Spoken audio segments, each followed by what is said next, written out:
Hello and welcome to another episode of the Sharp Talk podcast. I'm Tom, aka Tom Hosting Outdoors on YouTube and Instagram. Today I'm joined by my co-host Alex, who is Alex's Knifebox on YouTube and at Alex_Knifebox on Instagram. Gerald unfortunately was feeling under the weather, so he will not be joining us tonight. Steve is late as usual. Squish, squish. Yeah, squish, squish, G. Steve is late as usual, and our special guest tonight is Jack from the Jack FarmBoy channel on YouTube, and you can find him on Instagram at Jack FarmBoy. Thanks, guys. Thank you guys having me. Yeah, thanks for joining us, man. So, as always, we're going to start off with what's everybody carrying today? Let's start with our guest. Yeah. Today I have a newer acquisition. Spyderco, one of the few sprint runs that have actually snagged me in and reeled me in. Dragonfly in the Pack-A-Wood, and Nice. the Tucson TS49. So these are my two that I had on me today. Very nice. What you got, Alex? Oh, yeah, if you want me to go. My ZDP Endura is still dead at the moment. It's dull. I haven't had a chance to resharpen it. So today was the Crewwear Smooth G10 Manix. Nice. Just to fill in for right now. Very Almost had the nice. lightweight on me today. What was that? I said I almost had the lightweight Mannix on me today. Almost. I hate the lightweight for some reason. Gerald's going to want to kill me for that, but I hate the lightweight one. Oh, Garrett's got 60 of them. He'll be okay. Yeah. Seriously. The G10 Manix is the only Manix I've ever liked. Did you say it's a smooth G10? It's the Smooth G10, yep. Nice. Perfect variation for me.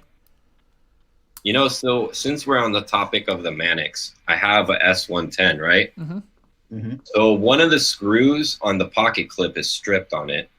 So I'm trying to figure out if I buy a lightweight version, can I interchange the liners out of it? No, you can't take the lightweights apart at all. No, they're pinned. Yep. They're pinned, huh? Yep. Son of a gun. 'Cause I wanted to buy a Maximate one. You can Yeah, it's one of the drill few them things I out. don't like about 'em. You can drill them out and then convert them to screws, but it's a big pain in the ass. Yeah. Well, sounds like it's not worth it. No. Yeah, not worth it. Murky Ocean says, "Damn, I'm seeing Jack's nose hairs."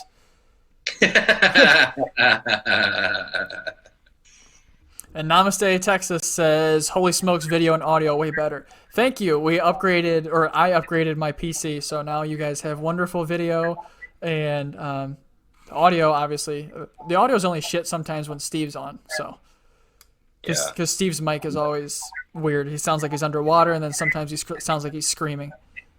Well, it's because he doesn't even have a mic. Yes, exactly. It's just using his phone. Yeah. So, what do you got on you today, Alex? Well, I've been carrying the next piece I'm going to do a review on.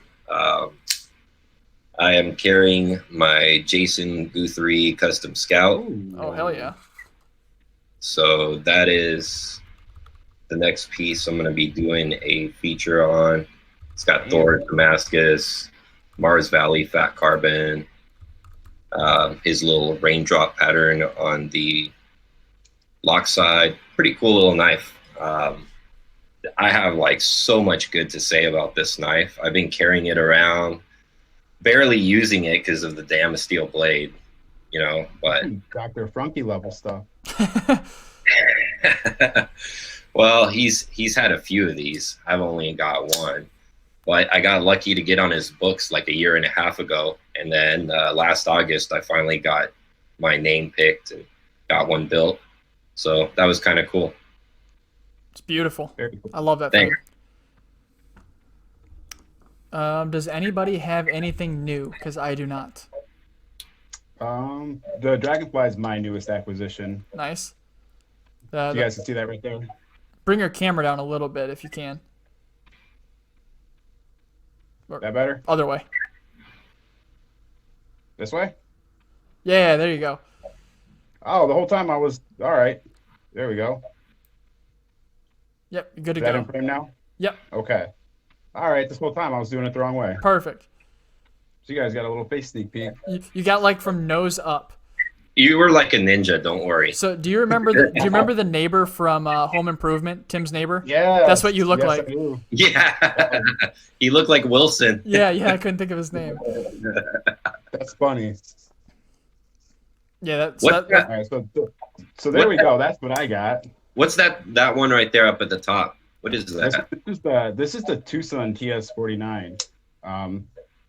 That's a great knife. It's a budget piece, and it's Tucson, so they're not out there as available. But this is a great knife. One of the few knives that I actually got in a pass round. That I went to the person whose knife it was, and I said, "Hey, can I buy that off of you?" And yeah, it's mine now. That's actually pretty cool, man. That's a good looking knife. Yeah, it's the thing I like about it is Tucson. I hate how they do their blades. They put that logo on there, Right? Billboard. The only billboarding on here is right here, just a little imprint that says Tucson. Nice. There you go. So yeah, no, it's a great knife. Very good looking. Yeah, and these ones go around $70 if you look for them. I got this one for 55. Wow. What's the steel on that one?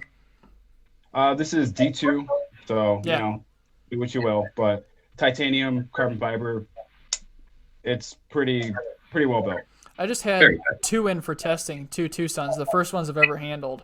I forget what the model numbers were. Uh-oh, we got Steve in here. He's early, man. I know. What? You're only Steve, half an hour late. I would have been on 10 minutes ago, but Tom didn't want to fucking call me in, so he's trying to stifle my airtime, and I blame that on Tom. Oh, you mean the group call where I called everybody in? Yeah. Yeah, I texted you. I was like, "Hey, call me in," and then you refused. So you're an asshole. Well, that's my bad, buddy, because I had my phone on silent, so you didn't hear the vibrate. No, you had me on side. Oh, I didn't know there was going to be knife drama this early. This is great. this is great. Yeah. Oh, Jack! Look at Jack. Steve, What's up, you son of a bitch? Where you been, Jack? I'm hiding in the shadows.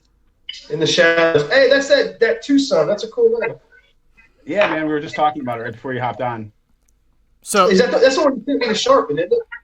Yeah, Steve sharpened this one for me. there you go. That thing was full of fucking dirt and sand and grit, and it still worked just fine. So the edge is worse than it was before now. Got it. Yeah, well, no, it's better because it takes 13 months for him to get the edge perfect. It's like 14, I think, something like that. 14, something like that. Steve will take good care of it. I took excellent care of it. He does one swipe a day, and then he puts it down. No swipe a day, and then he puts it down.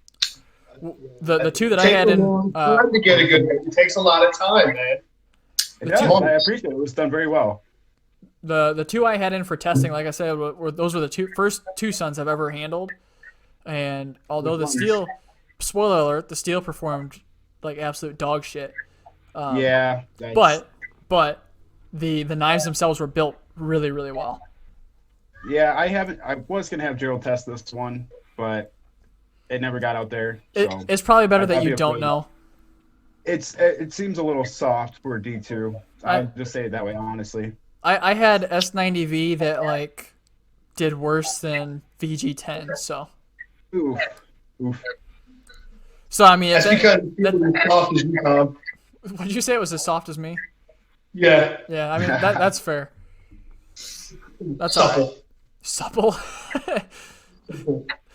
Oh, Jesus And Christ. your Invader Zim haircut's starting to grow back in. It was good. I know.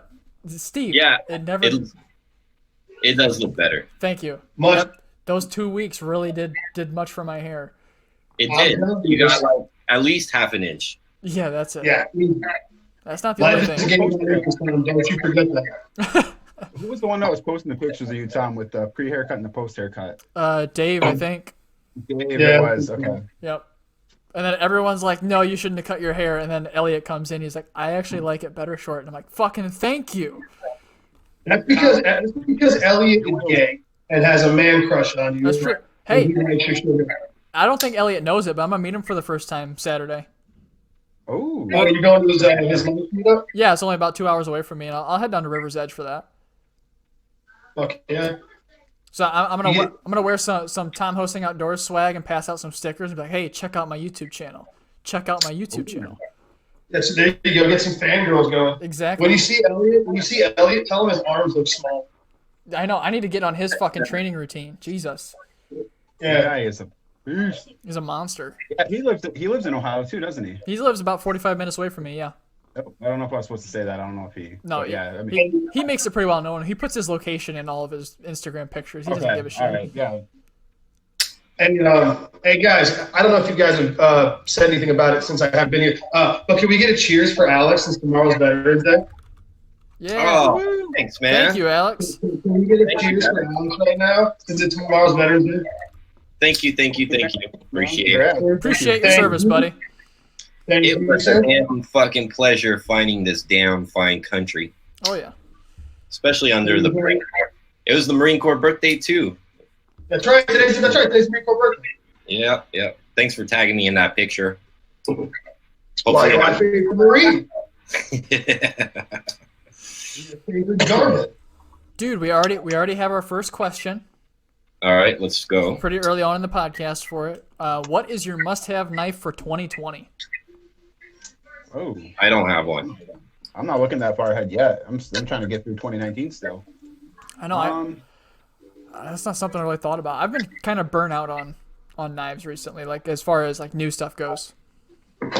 Pretty much like As see what comes out at the shows. Yeah, I plan on going to Blade this year, so I'd like to pick up something at Blade, some sort of a custom. But What month is Blade? Is that June? July, I think. July. SHOT Show is what? Is that January, February? January. January. So I know a lot of people put some stuff out at SHOT Show. Yeah. So that's kind of when I start gauging the next year and who's putting stuff out. I haven't seen a Spyderco release in a little bit though. So they're supposed to be doing the new way, I guess, where they every few months show what their next releases are going to be. Right. So Which was smart. if you Which I guys know are on Steve is watching. if you guys are on the Spyderco forums at all, there's rumors, or I guess not rumors, it's been confirmed that the Endura family will be coming out in K390 at some point. So if that's this next year, I'll be hopping on one of those. There you go, Steve. Get some sprint run Spydercos. I'm down. Here. I'll give you the Spyderco releases for 2020. Every knife they already make with a different steel handle material. There you go. Yep. And some skinny made custom production version of some high end custom, a Peter Resenti or something. Don't forget the lightweight versions. I guarantee you, there's a pair or two lightweight coming. I don't know, So maybe that's already been confirmed. I think it What already is has. this? Jack, can you not talk from across the room? I can't hear you. Well, I can can't hear hear him. me? I can hear him fine. he's a little low on my end too. Yeah, all I hear is. Let's see. I'll move it down. There we go. Is that better? Yep. Much Absolutely. better actually. All right. I was just talking crap, Steve. That's all. You didn't miss anything. It's hard for me to understand when there's a dick in your mouth. So you guys were talking about, Spyderco with some, maybe collaborating with some high-end knife makers. You know who's been doing really good with that for me is Custom Knife Factory. Yes. They have been doing some really cool stuff. I'm kind of thinking I'm going to get that Rotten Design one that they're coming out with. That was badass. I think I'm going to get one of those, and I'm definitely getting the 520 next month when they come out. I missed it. What happened?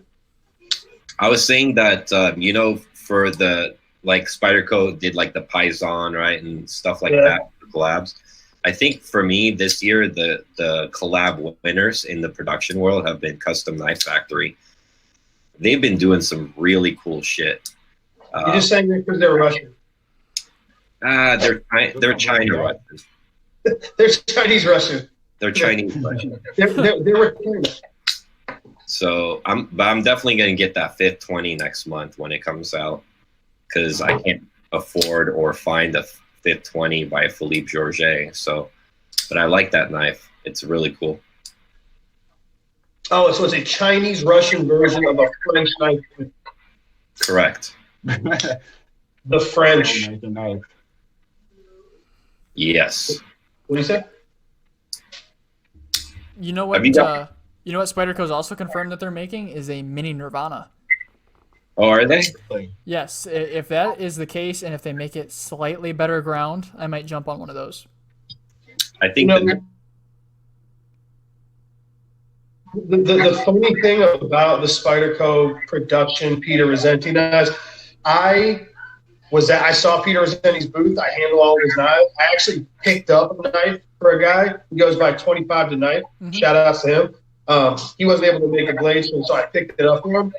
Peter Rossetti grinds his knives so fucking well. They're so fucking thin behind the edge. And the fact that Spyderco makes them so fucking chunky, it's like the one part of his knives I think are the most impressive, other than the integral that he does by hand, is the fact of how well he grinds them. And the fact that Spyderco just fucking butchers them blows me away. Oh, shout out Brian from Transparent Knives. Did you see that Nirvana regrind he did? Oh, I haven't seen it yet. Phenomenal. He did a great job, and he even ground a swedge back in up at the top, and it looks awesome. Actually, I don't think it was a Nirvana. I think it was a Paisan that he ground to have the Nirvana blade shape. I'm pretty sure. So here's an interesting fact. Speaking of them making the mini Nirvana, when I reviewed the Kapara, I got to talk to Alistair Phillips, the developer, the designer, and all that. He was talking about possibly a mini Kapara coming out. Ooh. So that would be kind of cool. Yeah, that is a cool knife. That'd be dope. I love Kapara. I just wish that they do it in a. I hate to be that guy, in a different steel. Oh, I thought you were gonna say a different lock. Yeah, that too, but I can live with that, I guess. Okay, yeah. Now, the Kapara is so thin though. It's like you're pinching a nipple trying to close that. Yeah. I don't know. If they made it with a liner lock, or even, I think it'd be excellent as a back lock. Backlock would be pretty cool. Boo, the black lock. It's fucking 2020. Come on, backlocks. What are you, fuck fanboy? Put a liner lock under. They work just fine, Steve. No, they don't. I love them. Hold something else in your hand until I close that thing and see how you hate backlocks. I like a mid backlock personally. Yeah, like the stretch, yeah. Yep. I like the stretch. I wish it was like a liner lock. I hate back. I don't mind. I think Spyderco does them very, very well. They all have play. How does it mean they do them well? They all have up and down play. You think? Well, let's see. Take your stretch right now and go like this. I guarantee you that's play. Whoops.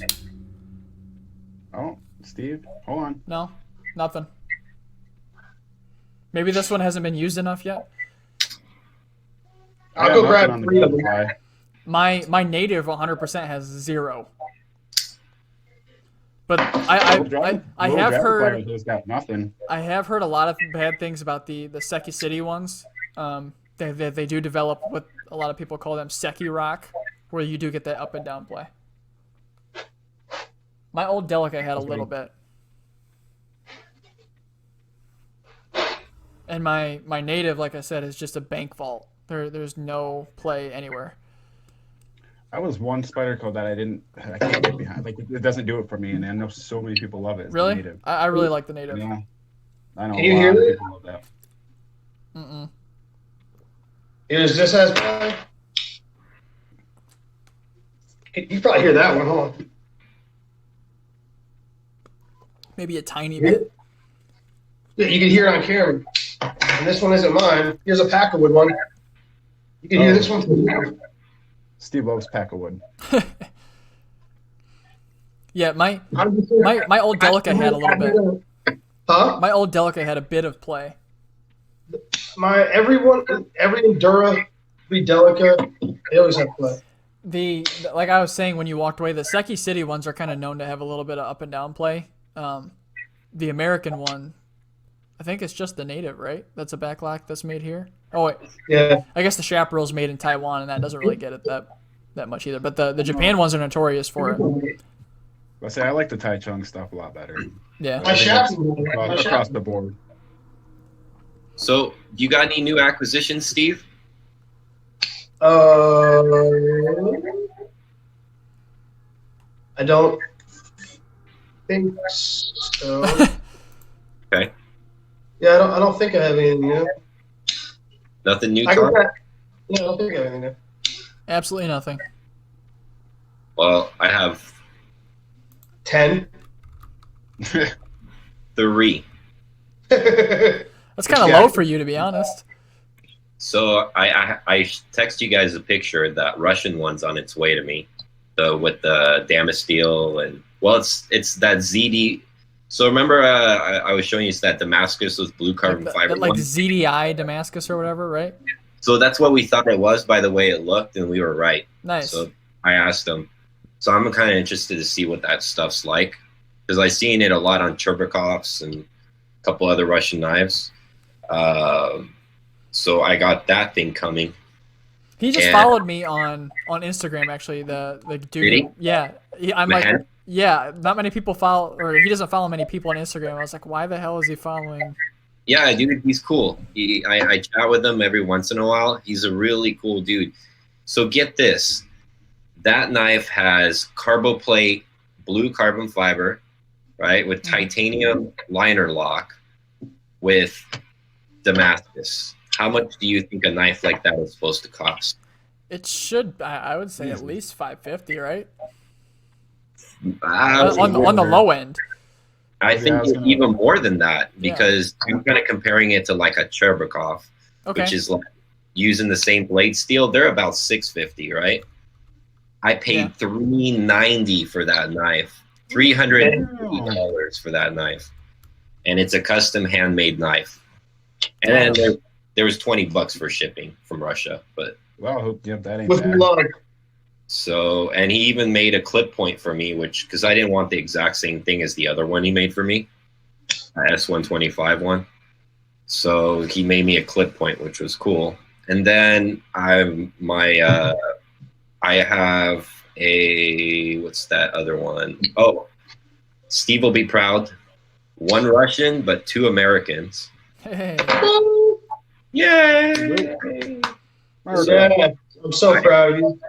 I got my Brian Nadeau dagger is getting made as we speak. Hell yeah.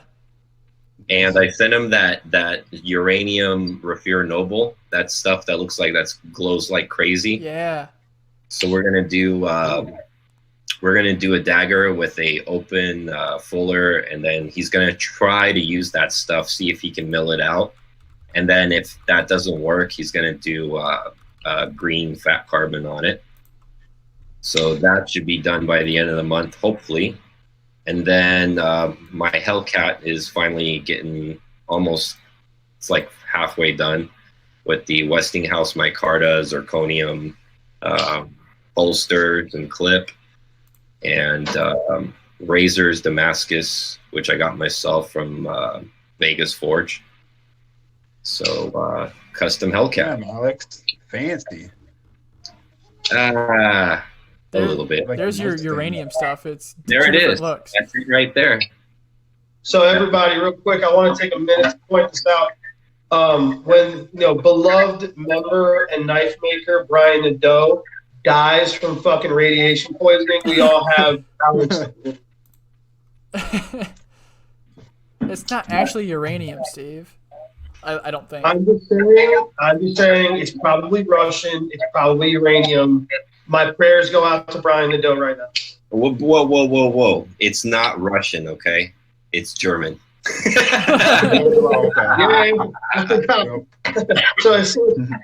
is this a Cherbakov made in Chernobyl? Is that what we're doing right now? No, it's German, man. From Chernobyl. It's German. It's from the right. Yeah, from the right. Jesus.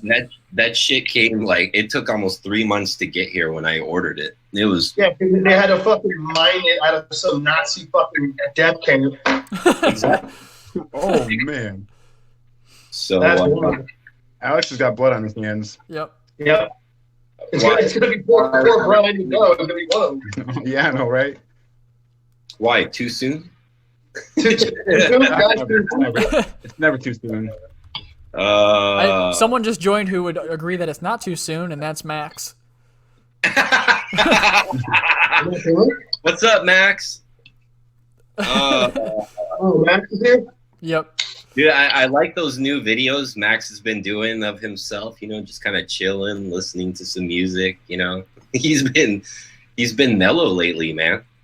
That's how Max always seems to me. Like by the amount of memes and stuff he puts out, and then like his little pictures he puts out here and there. I I think that Max is a very chill, laid back person. He's a cool ass dude, man, but his memes are so fucked up sometimes it cracks me up. Is this Matt from Adam Edge? Yep. Yeah. Adam Edge Sharpening. Oh, hey man, what's going on? He is the Welcome. most underrated follow on Instagram, on Knife Instagram. You guys all need to go follow him because if his memes will make you piss yourself laughing. His meme game is strong. You know, I'll go buy 2 or 3 of them. Like, okay. But there's always that one, and then I'm like, you know what? I needed that. Yep. So thank you, man. Yeah. Yeah, when that HRC police thing came out, oh, dude, he was like the Kraken, man. He released like fucking like he was a monster, man. He released Apostle P, freaking memes like 3 an hour for like a week straight, 2 weeks straight. We're like, holy crap! Between him and Dave. Yeah. Yeah. Oh, that was funny, man. But yeah. So that's my new acquisitions. Perfect.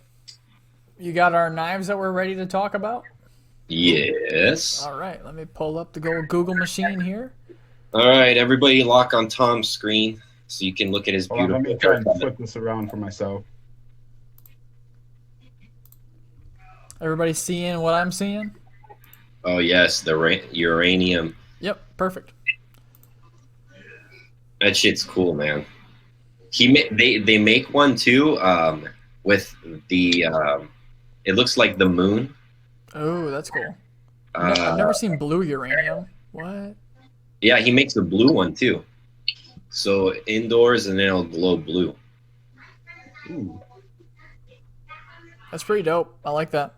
Yeah, and it's super bright, bro. Like you literally put this knife out in the sun for like a minute or two, and it's like glowing bright by the time you go in like a fully lit room. It's fucking radioactive. That's why. Yeah. Yep. Oh, there it is. I think the lunar one. Where? Even that orange one, I think, is that lunar surface looking stuff. See how it's like little circles and stuff? Oh yeah, they're calling it moon. Yep. Yeah, that's it right there. Raphir Illum, and then it says blue moon aluminum. Yep. Black moon aluminum. That's pretty cool. It sounds like ecstasy pills. I was actually thinking about ordering one of those things for what's his name to make me a fixed blade K-Swiss. Yeah. Roman's got some cool stuff. Roman. Could you imagine doing a gun stock in this? Can you imagine how expensive that would be? Holy shit. Oh man. Or the guitar? Oh my god. I know, man. That's a big chunk right there. Seriously. Even the little ones are expensive. Are you guys gun guys as well as knife guys, or Yes. just knife guys? Yeah, I'm not a gun guy, to be clear. So you guys start talking about that, and it'll go right over. Nah, We I'm a gun guy, but We'll normally stay away from it for the most part on here. yeah. Definitely. All right. What's So the first one? let's go to Real Steel Luna slip joint. On what site? Doesn't matter. Okay. Everybody's got them.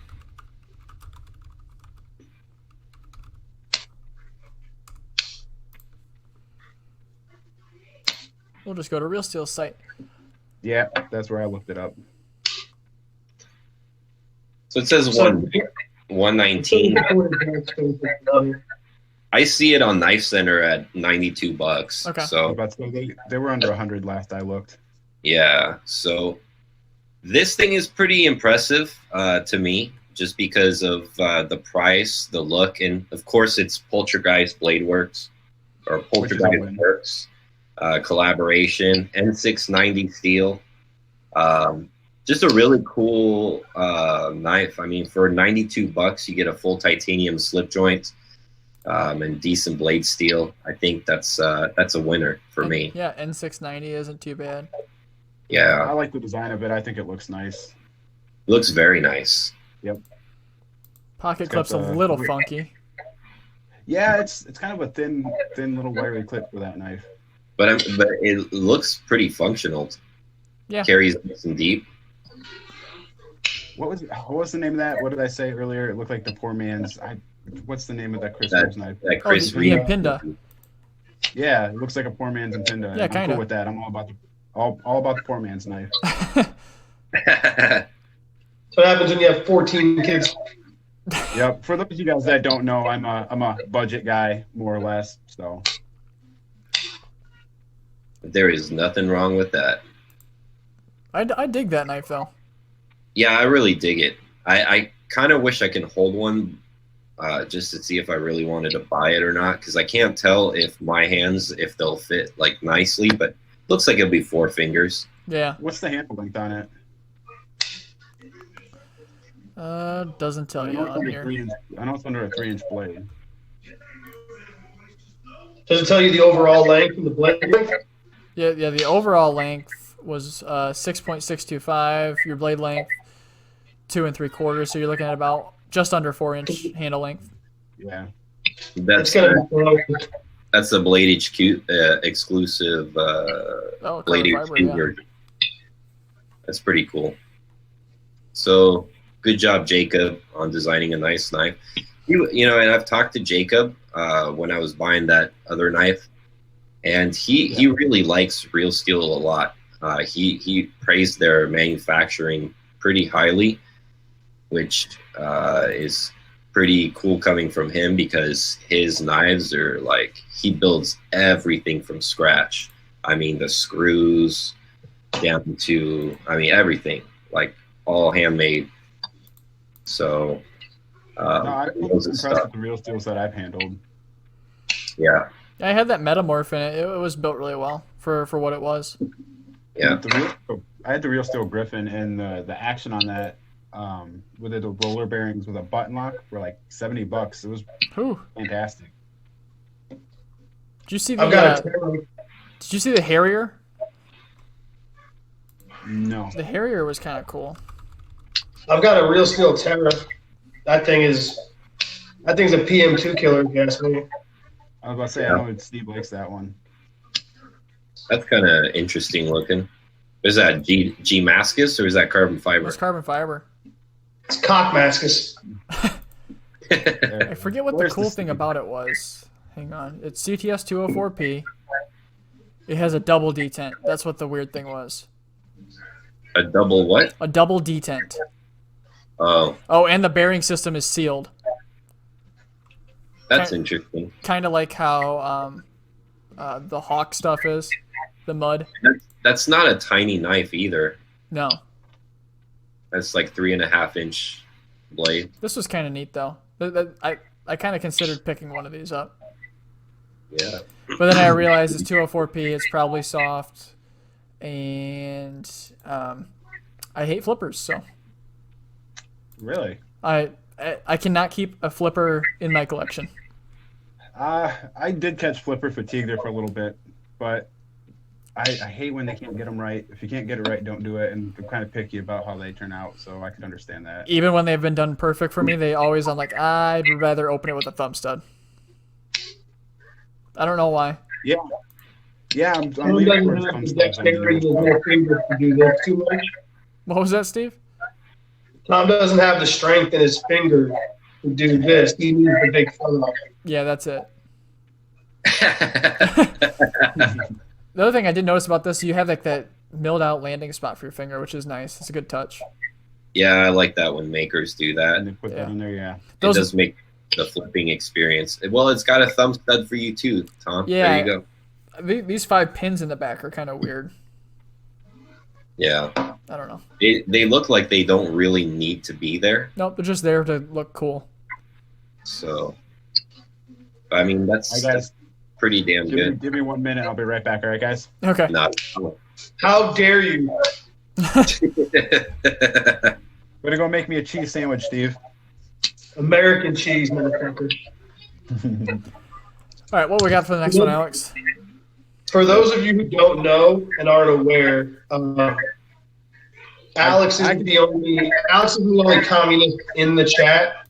Jack FarmBoy is also a communist who hates American cheese. I want everyone to know that. Right. So next one, let's go to. We can stay in Blade HQ. Okay. The Kaiser SLT. The So slut. yeah, that one. So the SLT's been out for a long time. This is actually a John Gray custom knife. Mm-hmm. I'm a big fan of John Gray. Is it the custom named the slut? Yeah, I'm this pretty is sure. it. But this is the production version that Kaiser did for him. So when I saw this knife when I was scrolling through, I'm like, is that an SLT? Like it really follows like the custom pretty to the T.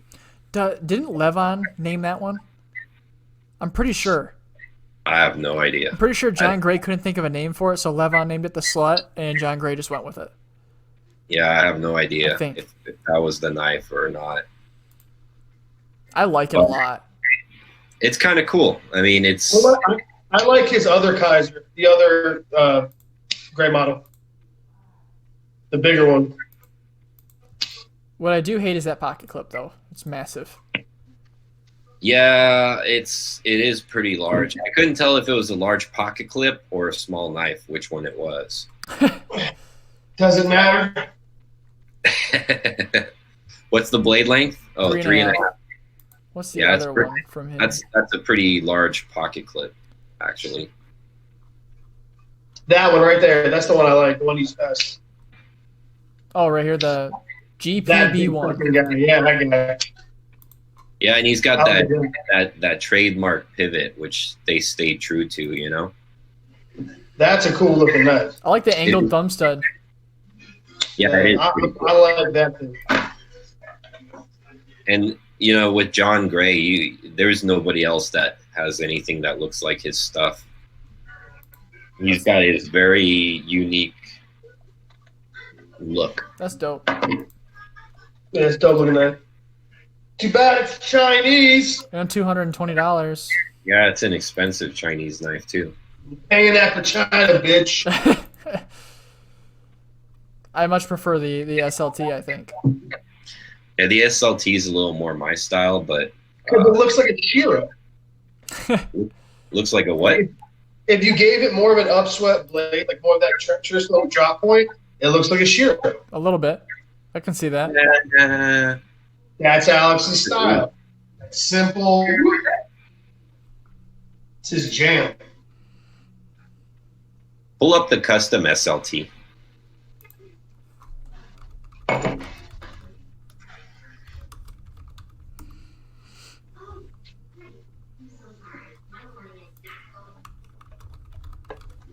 Oh, what do you know? There's a Shabazz review on that. Big surprise. Anybody see he put out they did a Swiss Army knife with him? Uh-uh. Oh, yeah. There was a Nick Shabazz Swiss Army knife on Blade HQ. What? It's sold out. What? Yeah, sort of good. Nick Shabazz has a Swiss Army knife. Yeah, it was a limited edition Swiss Army knife. Blade HQ exclusive. It had like his little diamond gem thing, and it was all blue with lines on it. Yeah. What? Oh, you guys are Hang talking on. about the Go look it up right now. Go look it up right now. Birdshot had some too. See? There it is. Son of a bitch. There it is. Yep. Huh. There it is. Birdshot had some too that they put out. Yeah. Nick Shabazz exclusive. Oh my god. That's actually really cool. that one's cooler, way cooler than Nick's. I like that one.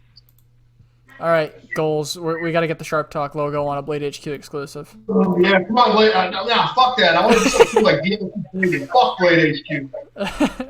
Yeah, I don't shop there much anymore. Look it up, man. Let's do something cool. Let's do like a big fat fixed blade or something. Hey, there's that custom of that one that you like, Steve. It's called the Thuck.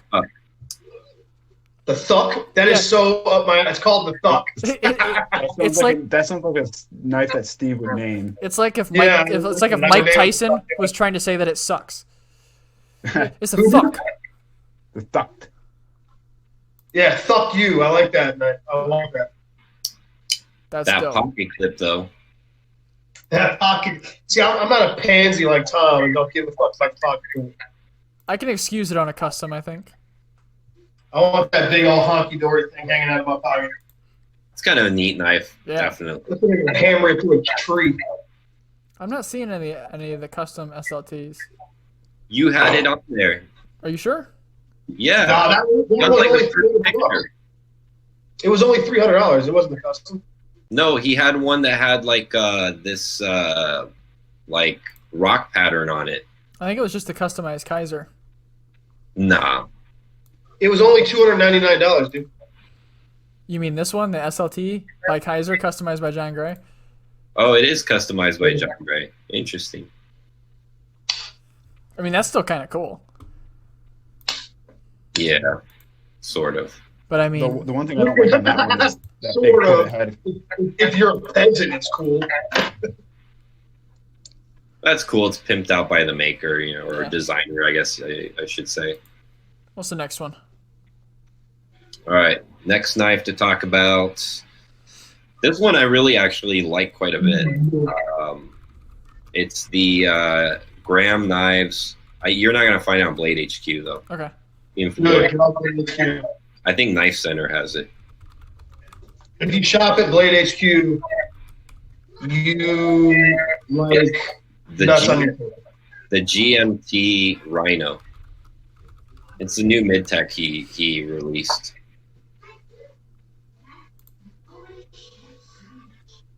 people who shop at Blade HQ have herpes.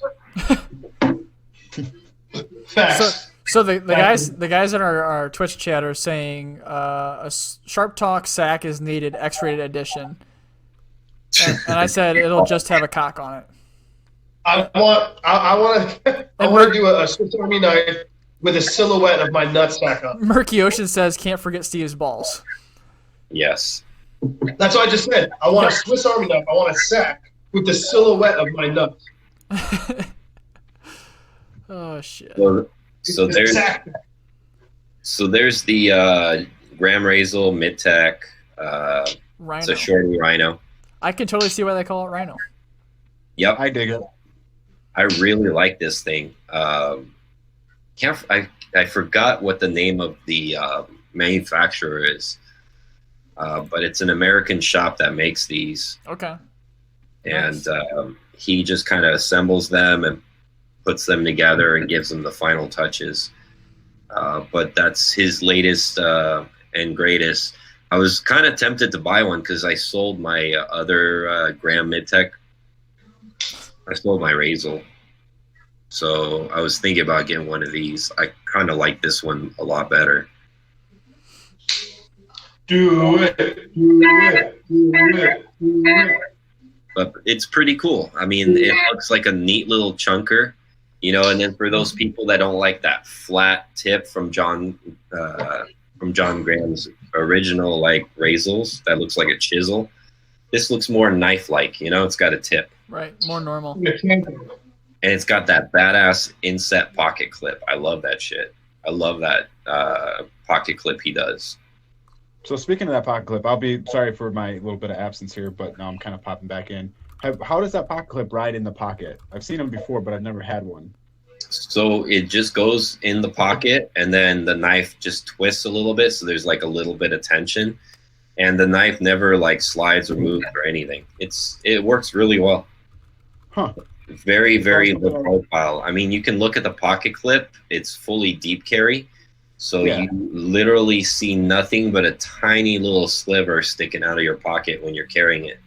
It's pretty cool. Nice. Doesn't get in the way. It might appear like it looks like you would have to like grab it or rest one of your fingers on it, but usually, well, my other one, it was completely out of the way.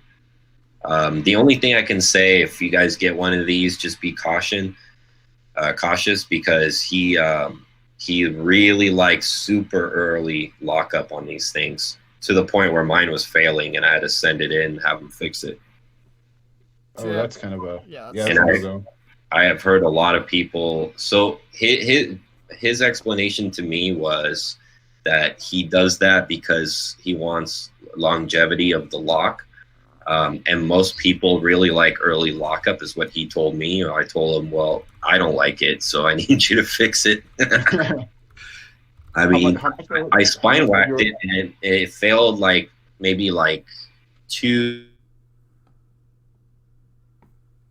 So that is way no go for me. I'm like, I don't care about the longevity of the lock. Just push that thing in a little bit. Yeah. I don't understand. How are we having this conversation still about longevity of lock? Like I don't. There's no discussion, Steve. We're all on the same page. But this is his conversation with me. No, like, yeah, with him. Like, how is a maker of a knife? That's his thought process. I'm confused. What if it's not his thought process and it was just some way to say, I didn't make an oopsie. I meant to do that. You know. So he's got shit integrity. Got it. Check. That's kind of what I'm guessing it was, because I don't think any knife maker that would test the knife the way I did, which by the way was not like spine whacking it like very hard.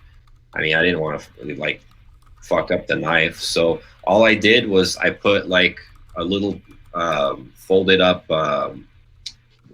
pillow sheet. I put it on top of a piece of plastic, actually my plastic AC, and I just bumped it because the AC plastic, like that hollow plastic, has a lot of rebound to it. Yeah. So I whacked it a few times, and man, like I said, about 2 out of 5 times I tried to do it, it would just close.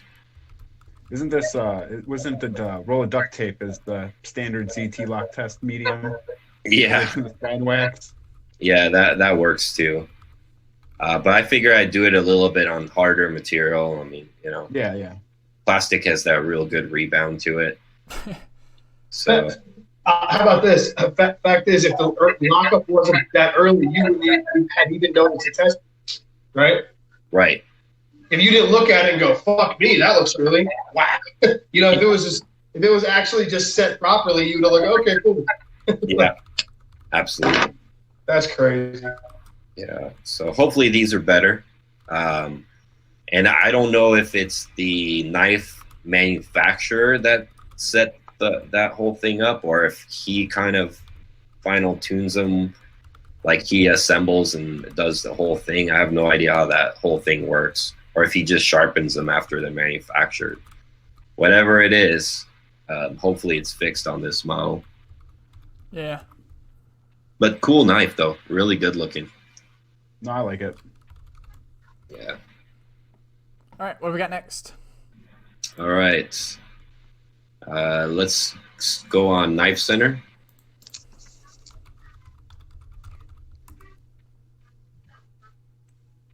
Okay. So we got 2 more. And the last 2 I picked slip joints. Yay! Yay, More slippies.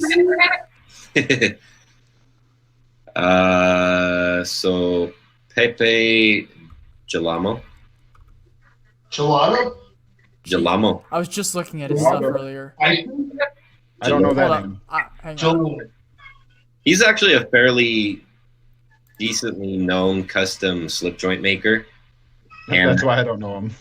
he makes the Lanny's clip, Tom. Oh, okay. Okay. Yeah, I was just looking at his stuff earlier today at work. Yeah, his stuff is really cool. He's actually like a really good budget custom slip joint kind of guy. I mean, I don't know. So keep in mind when I say budget, like if you get like a Bill Ripple, that's like a $1,200 slip joint, maybe.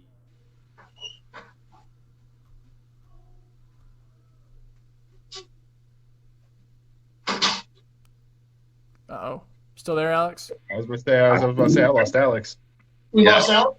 I'm here. Okay. There he is. All right. We're okay. Which one do you want? Which one do you want to take a look at, Alex? Which Lanny's clip? I like my favorite color, bro. Let's go with green. Oh, I thought you were going to talk about this pretty. one. Nah, fuck that knife. This is G10. this is the Tom Hosting Outdoors logo green, man. That's a good green. I love toxic green. Me too. Is it loading? Should be. Yeah. Oh, there it is. There we go.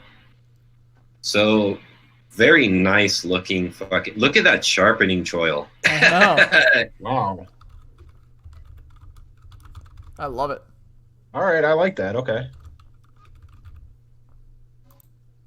Yeah, I dig that. I've never seen that color of G10, honestly. That's dope.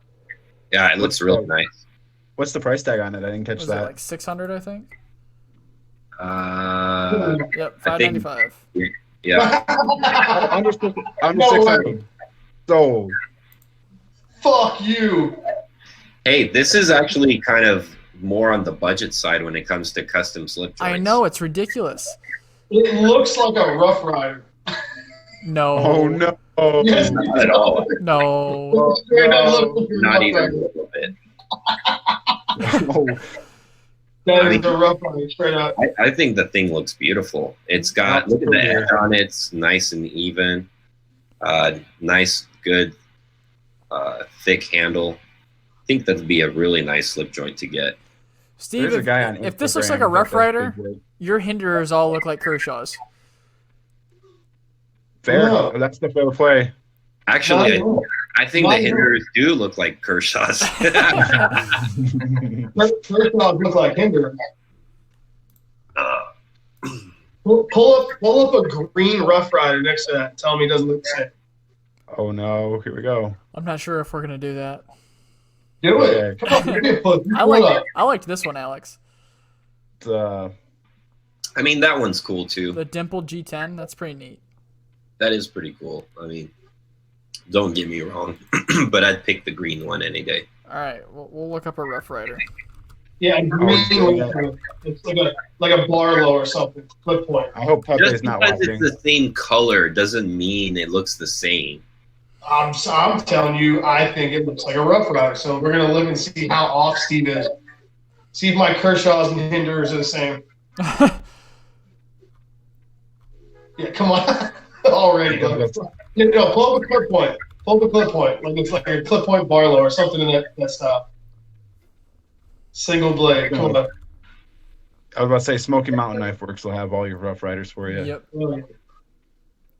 I don't Hey, think like, right there. Like, right. Go on, pull it up. Pull it up. You just, yeah, pull it up, yeah.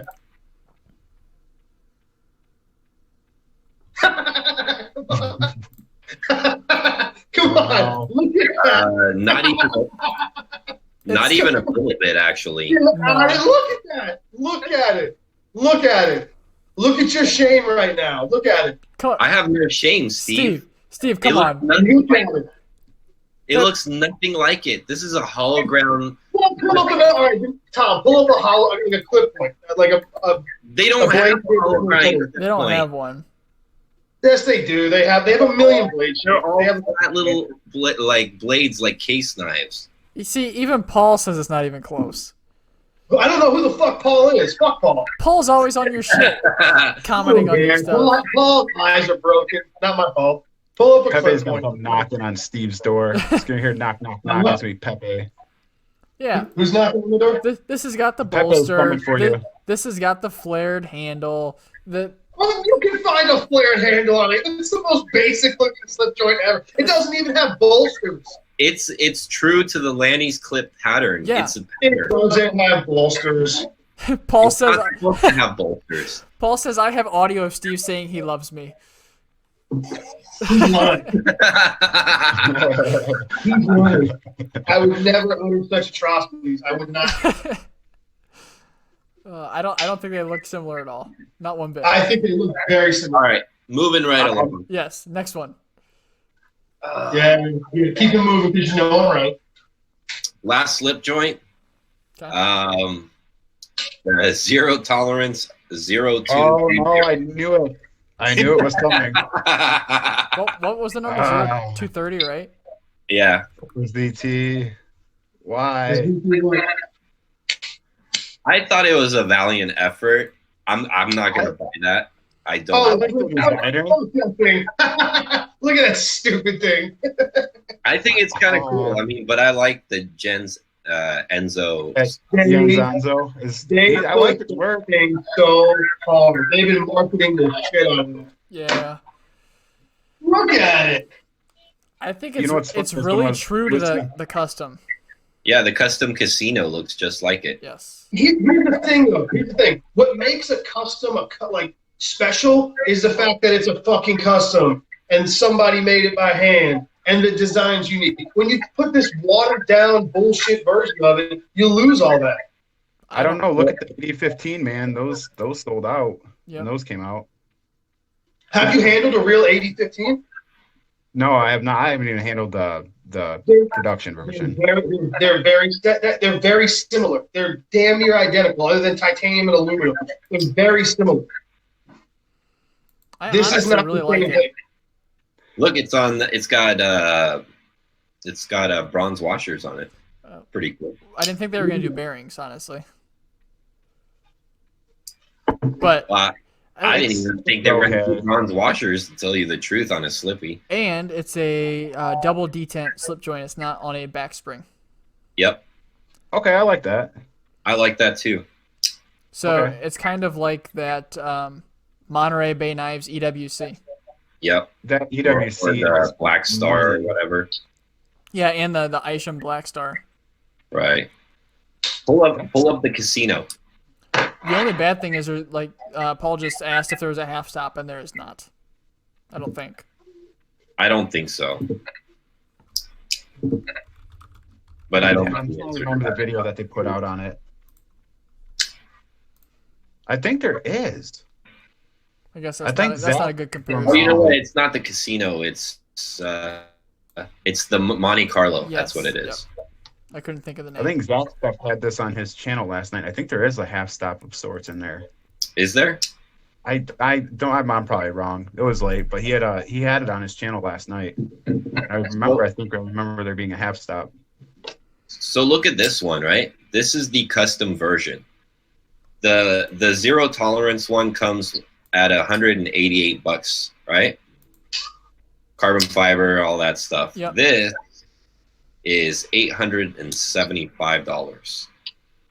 Big difference. So this is one of those knives where I'm like, you know what? They actually did a good job. It's very true to what it's supposed to be.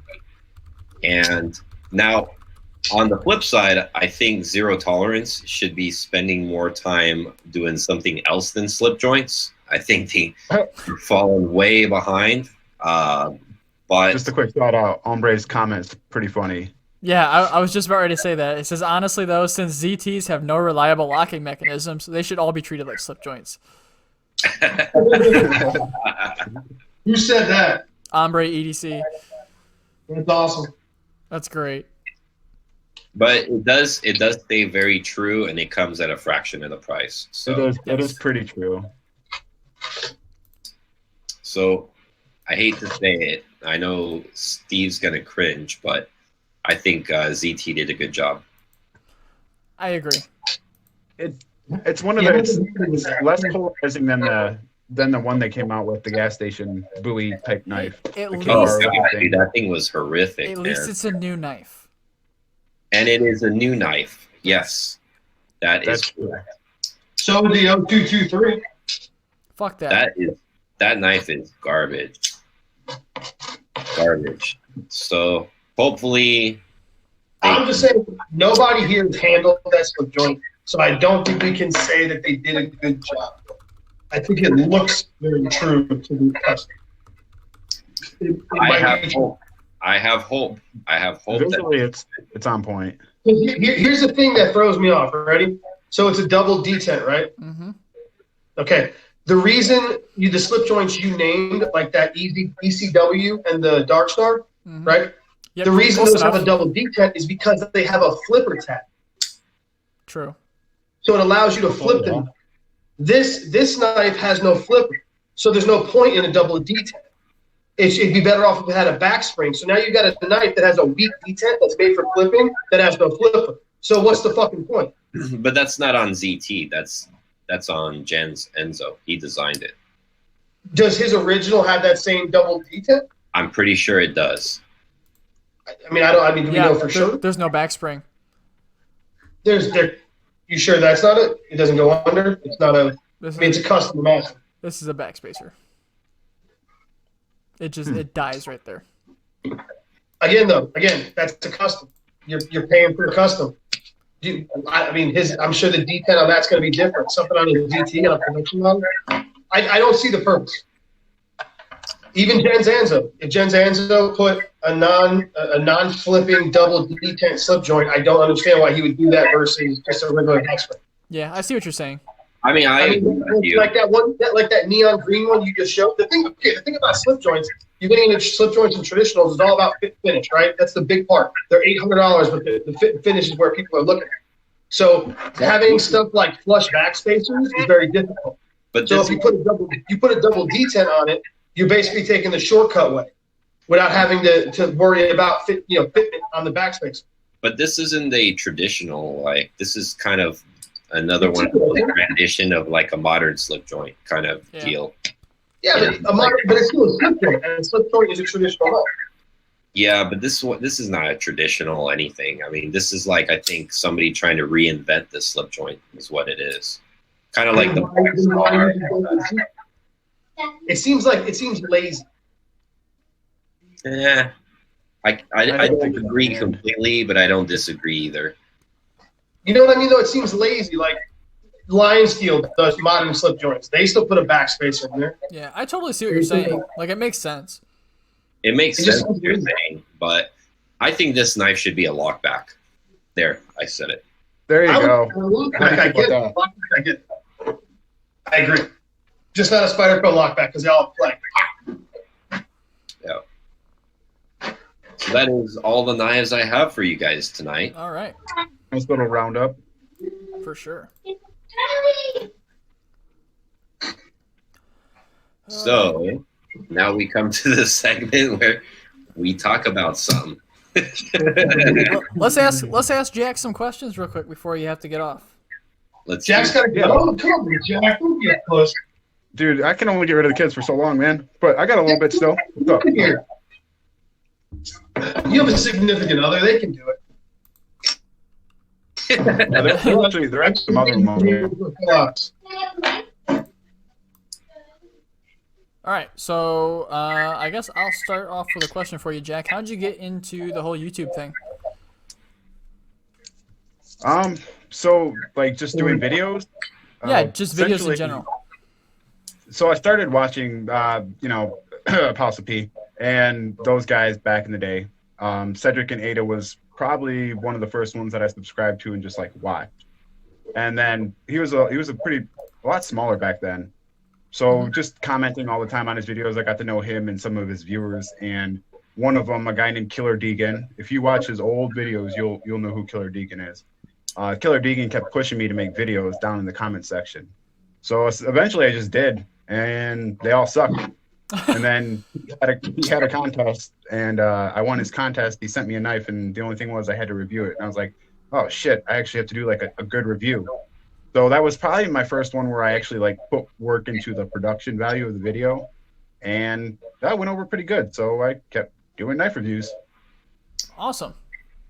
So fun fact, last year, Pete named Jack his favorite YouTube channel. I was in third place. Fuck you, Jack. I was in second. I got second. I think I got second. Shit. You got third.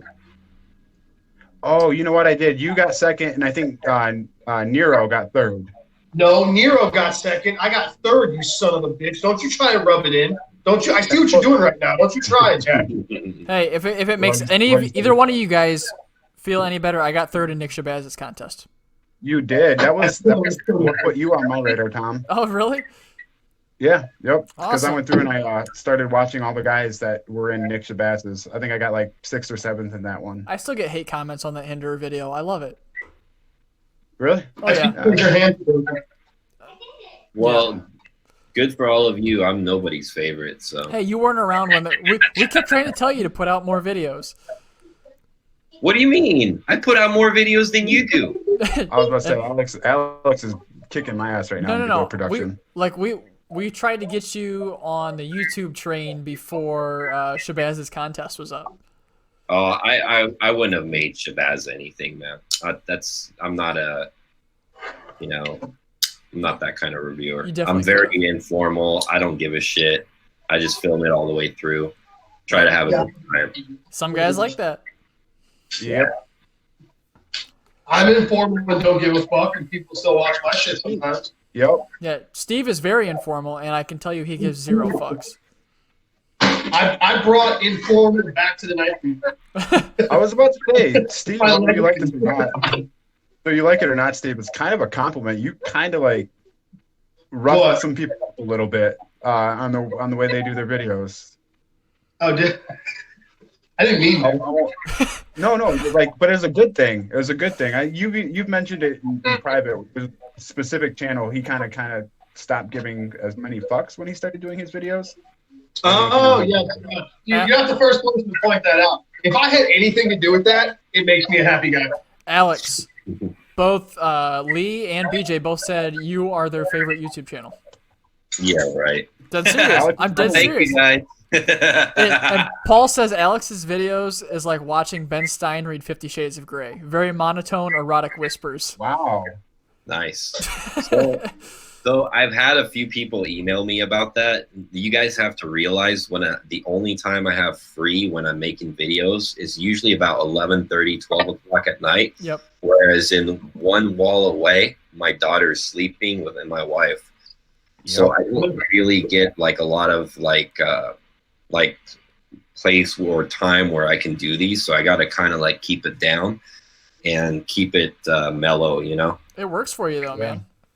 Yeah. I used to be at 10 p.m. in my basement next to my furnace to do videos to get away from everybody. Jack, what the fuck are you talking about? You don't even make videos anymore. No, it's called a hiatus. Listen here, Steve posted a video for the first time in a month and a half, and now he can talk shit. Look, hey, but I got one out. Didn't I? I got one out. That's right. I wouldn't know. I don't watch Steve's channel anymore. You would what? I said I wouldn't know. I don't watch Steve's channel anymore. Yeah, that's right. I banned him. I didn't even realize Steve uploaded a video. I didn't even get a notification for it. I blocked you too. That's fine. Yeah, I blocked you. I blocked Jack. I had to create a separate account to watch.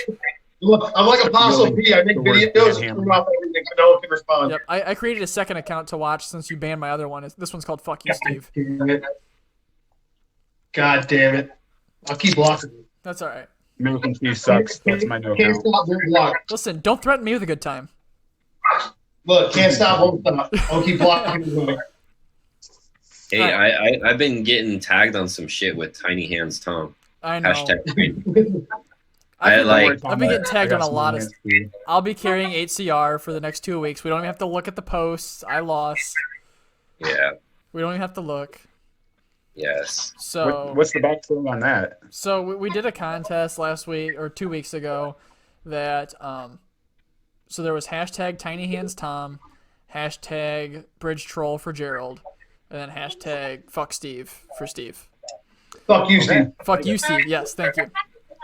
Whoever had the most tags had to carry a knife in an 8CR 13 MOV for 2 weeks. Nice. So I definitely I like that. That's a good challenge. I definitely lost. I got lucky. I didn't even have to even play this game. Mostly because I posted like 2 posts during this time and totally forgot to tag either one of these douchebags. So I got some HCR 13 MOV too. So I'll suck it up. What are you going to be carrying? What do you own in HCR? I really don't have anything in HCR, so I'm going to go buy something. I'm going to start looking for a design that I like. I recommend a rat. That's not HCR. No. That's right. That's also All-State or D2. No, but Tenacious bitches. Before D2. The Tenacious is too expensive for HCR. Here, Tom, are you okay ordering it online? Yeah, I order online all the time. Get a Kershaw injection 3.0. Oh, it was OS 8. That's what the rat was. Yeah, that's what we just told you. That's right. No, but I've handled quite a few of those Kershaw injections, and they're very, very nice for the money. Yeah. For everybody listening, I want you guys to comment what Tom should buy in HCR 13 MOV. Yeah. The knife that gets the most votes in the Twitch chat is the one I'll buy, and it has to be under $40. I'm not buying some piece of shit quartermaster that we all know is HCR. Don't worry, I'll send you one. Hey, remember I said the other week that I had one quartermaster? Yeah. I just remembered I have 2. Great. You're banned from the channel. Yep. Yeah. I think those are the two knives I'll probably never do a video on. Do it. Don't be a pussy. Max says I should get a honey badger. Bama Knife Guy says I should get a honey badger. I got a honey badger if you want it, man. I might Jack, have see to what hit you're you. doing. Yeah, I might have to hit you up for that one of those after we're done. Yeah, hit me up. It's a honey badger small, so you're welcome. Perfect. Thank you for No, my perfect. tiny hands. I had to get I got small hands too, so I had to get the small one. Paul told me to get a Kershaw Agile because it's a hinderer and also ACR, so it's just what I love.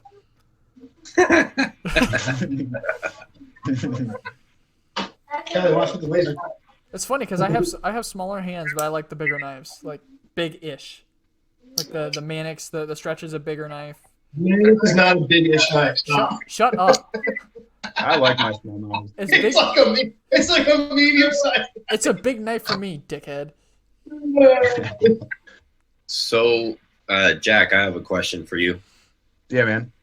So when you do these videos, do you kind of like do you write a script first, or do you just kind of go with the flow and just kind of do the next frame and then the next frame? So, like, real talk, what I actually do, I would love to tell you that I have a storyboard like up on the wall or something, and I sit down and I write it out. But real talk, the way it works is, on my way to work, I'll jam out to my playlist, and if I get a song and I'm carrying a knife, I try to find like the song that I like. If you notice, a lot of my intros are actually more focused on the music. So I'll get a song and then I kind of like just build almost like a music video for the knife off the song. That's kind of how my general intros go. And then, yeah, I know it's kind of a weird way to do it, but I usually pair a knife and a song before I even start filming. That's pretty cool, actually. Yeah, it's a weird process. I don't know how that came to be, but that's generally how I do it. Yeah, I definitely want to see more of those videos where you get the Amazon gadgets. That will be something that I definitely do. Even Hey, just like what do you happen to you being sponsored by those pajamas? so what was it, knives and pajamas or something like that? People don't forget, Jack. What happened to the pajamas, Jack? Dude, the Chinese people kind of just flaked out on me. I don't know if they caught on to what I was doing, but they flaked out on me. So I got hit up to review some women's pajamas, and I started a little like trend on my Instagram, knives and pajamas, and I was gonna try to work it into some sort of giveaway where the guy got a knife and the wife got the pajamas, but it just never came to Hashtag fuck China. See, flaky bitches. We were trying to make something happen. Yeah, so knives and pajamas was almost a thing, but it just kind of petered out. I'm supposed to ask you, Jack, what are your top 5 most carried knives right now? Top 5 would be Chaparral Lightweight, Nice. Paramilitary 3, or sorry, not paramilitary, sorry, Para 3, the Tucson you see here, Code 4, Cold Steel Code 4, and I mean, I've been carrying the Dragonfly ever since I got it, so probably that one too. Dragonfly and the Pack of Wood. That's a solid 5 right there. That is a solid 5. Paul wants to know, when should we expect Jack FarmBoy bathwater in the merch store? Jack FarmBoy what? Jack FarmBoy bathwater. Probably after the new year. Keep a lookout for it. We'll get it out there. All right. Yeah, we got to build up a supply first. Yep, it's coming. We're bottling it up 8 ounces at a Spoiler time. alert, I already have 2 jars of it. Yeah, Steve's doing the testing phase right now. Steve's got his own bathwater. There's some fucked up people who might actually buy that, though. You know, it'll sell out faster than Nick Shabazz's Swiss Army knife. Oh, yes. Dude, I didn't even know that was a real thing. Paul says Steve's bathwater is too salty. Favorite knife of so I can see the favorite knife of 2019. So spoiler alert on that, because I was going to do a wrap up video at the end of the year, even though it's like on a little break. Honestly, it would probably be the Benchmade Super Freak.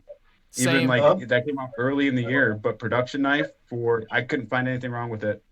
I loved everything about it, and it's too big for me, but Same. I couldn't deny it was probably one of my favorite productions. I mean, Did you see my reground one? all that, so I would say probably the Super Freak. Did you see my reground one? No, I have not. It's wait. it's reground. Yes. Yeah, 15 degrees Yep, precise, 10 thousandths. I did see it because I read the caption before I saw the picture, and I was like, oh, I wonder how that looks with the coating. And then I looked up, and I was like, okay, that works. No, I did see that. Yeah, it's a beast.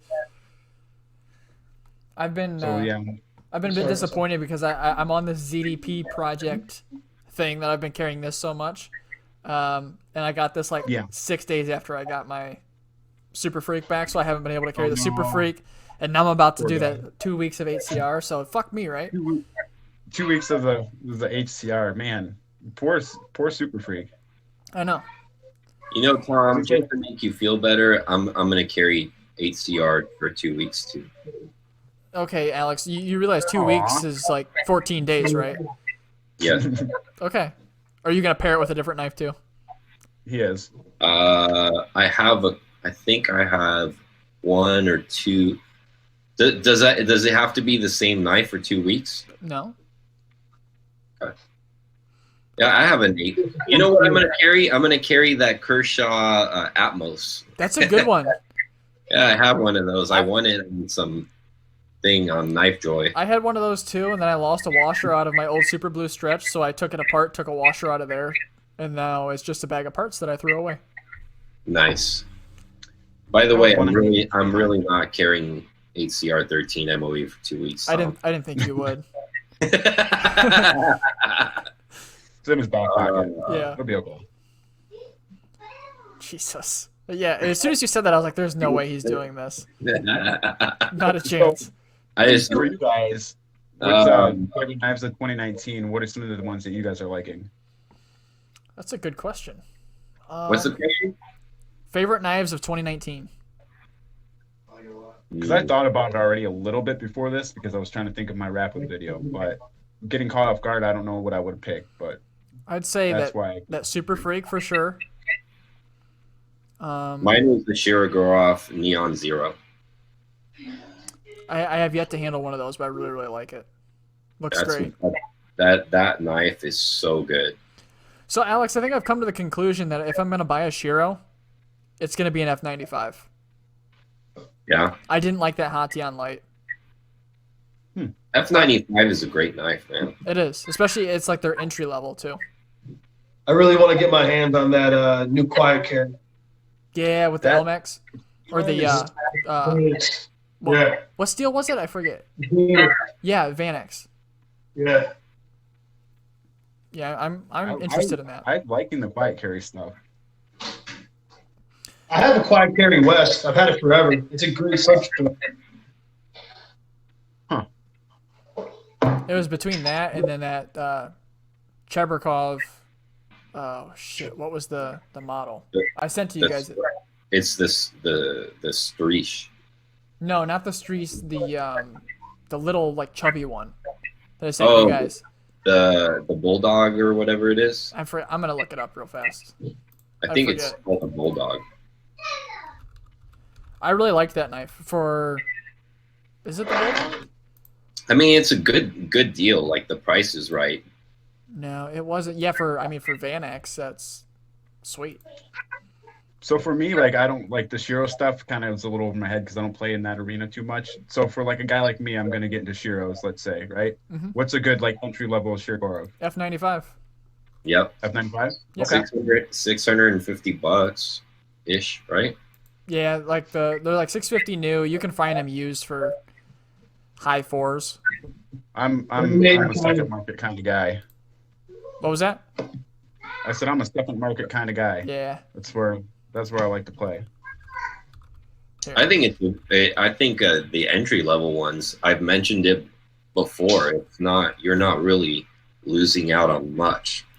I've handled both. I have a F95 frag. That was my first one, and then I had a Hatian light, and I have a Zero, and I have the Sigma, which is the Sinkovich collaboration, And out of all of them, I mean, truthfully, they all feel really good. But a couple of my buddies let me play with the single row bearing LMAX one. That was a great knife. Action's really not that much different. This is the one. It was the Toucan. Oh, the Toucan. That's what it's And called. they actually just dropped it by $50, so I'm really tempted to jump on that. That's cheap, man. I know. That's a nice little knife, especially for Van X. It's not really little. It's a 3.3-inch blade. Well, I mean, that's like a zero almost. And I like the angled thumb stud. Yeah, I and like it. It looks really nice. dude, for $350, you can't beat that. I might jump on that. Shit. What's this website? This is Lamnia. Lamnia? Okay. Mhm. Yeah, if Not you that want a Cherbakov, this is the cheapest place you'll ever find one. I know. I was looking at these, and I was looking at From Russia with knives. Oh yeah, it's like $150 difference. I don't understand it. That's from Russia with knives, man. Oh. And then also another good brand that you can get here if it's your thing is the God, what's that Japanese expensive production knife? Rockstead. Yeah, Rockstead. Oh, those That's are a place to get Rockstead. Hey, you want to hear? Fun fact. He's probably in the comments section right now. He goes by BJ Knives, not BJ Hill. BJ Knives. Yeah. He's a buddy of mine. He's over in Croatia. He's going to be sending me a Rockstead to test. Those things, man. Nice. Look beautiful. So we're all going to find out how badass their ZDP really is. Hell yeah. I'm gonna be watching that video. It's Shout out to very. BJ. I think I'm gonna jump on this one, Alex. I think they say they put it at like 67 HRC, right? Those ZDs. 67 or 68. It's up there. It's up there. It's hard shit. Get that knife quick, Tom, because if not, I'm gonna go pull buy now right now. That's I know. pocket. Yep, in stock, only one left. You're gonna see it drop to 0. Yep, there was one left. I think I'm gonna sell my ProTech SBR, and I think I'm gonna sell that Sage. Oh, too it'll that be I have. gone before then. It only takes me about Oh, 3 no. minutes. I'll buy it first. Look, you Do dickhead. it. Do it, Alex. Do it, Alex. I'll- And then I'm gonna sell it to Tom for 400. Yeah. I just won't buy it. Capitalism. Yeah. Do it. Capitalism now is its best. But I also just have that Maximate Native, the second one that I bought. That actually Kurt just actually messaged me and said that he just tested them. Holy fuck! Weren't you gonna try to get one of those reground? Yeah, I'm gonna have it reground about 5,000 behind the edge. Nice. It's gonna be a monster. Yeah, the Maximate Native came back 2 hits at 68.7 and 1 at 69. Wow. So that's 69. Wow. That's like my other one is 69.2. How do I own the lowest Maximate knife ever tested? I don't understand. What was it? 65? 66. That's so unfortunate, though. Is that a Spyderco? I was so stoked when it had me and Kurt were like, fucking 66, yeah. And now every fucking night, every Maximate knife he tested 6 is like 68, 69. Like I have the baby shit soft Maximate. Hey Tom. Yeah. Tom. Look. Steve, stay away from Spydercos. Alex, I swear to God, stay away. Do it, Alex. Alex, for everything that is fucking holy, I need you to buy that knife right now. Alex, It literally Do it. there's one left in stock. There's Alex. one left in stock. Push it. Alex, Push the I'm button. telling you right now, if you buy that knife for $350, you'll be wasting that $350 because I'm not buying it back off of you. He Look, will. in the Do it. shopping cart. It's in the shopping cart, All right, folks. I'm not buying it back off of you. Do it. Heads, you buy it. Tails, you don't. Flip a coin. No, Alex, do it. Fuck, Why don't don't listen to me. point? Do I'm it, not gonna Alex. buy it. Alex, I will buy Alex, it. if you don't but I'm not want buying it I off will of you. Sell knives. I will sell knives to get the money to buy that off you, just so Tom can't have it. If you buy it, Alex, I'm not buying it back off of Russian you. roulette. Tom, Alex, do it, Alex. Come on, Tom. You better hurry up. I'll buy it after the I will podcast is do over. it. I got bigger and better things to do. I'm running this whole show right now. Do it. Do it. Oh, that cracks me up. Get it, Alex. Let's do it. Be a boss right now. Be like, fuck you. All right, we got another question. With so many OEMs putting out knives for designers, do you find it hard to discern which ones to buy? There are so many now. For example, Laconico designs seem to be everywhere. Don't buy Italian. From different designers, no, because there's so many different unique design styles that certain ones I'm not somebody who's like into a bunch of different designers per se. Like there's certain ones that that I like. Like I really like Laconico and I like his stuff, but there's other makers that I just completely stay away from. I don't know why certain designs speak to me. The more I'm in all this stuff and looking at knives and buying knives, my tastes have become much more refined. Like, you know exactly what you're looking for. I don't know if you guys feel the same. Like, there's a certain type of knife I'm looking for now, and if it doesn't meet that criteria, I'm not interested in it. Handle length 3.1 inches, right? Yep. That's part of it. Precisely. It has to say in the description, fits a small size glove. It's an extra small size. I think for me, I like stuff in Van X 37. I think that's Fuck you. what you're just looking for. Get it, Alex. Get it. I will Don't do it. Whenever I have to buy that off you, Alex, I swear to God, I will. Don't do it. I will buy it off you if I have to. I swear to God. If Tom doesn't want, I will buy it. I will sell whatever I need to sell to get it. This will be the end of the Sharp Talk podcast if you buy that. He's a liar. Yeah, right. You're so bluffing. He's so bluffing. Am I? We'll start a room. Am I? You've got his hand on the big red button. Buy it now. What? We'll call it Sharp Talk with Tom. I got to do some thinking in my head to let me know if it's worth it or What are you not. talking about? It's $350. Yeah, it's $350. It's cheaper than an Enkose you bought. BJ What's says that? that knife is out of stock right now. Oh. He bought it.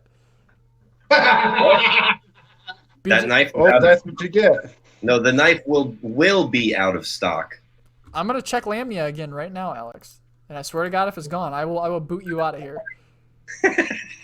No, there's still He has the power. there's still one left.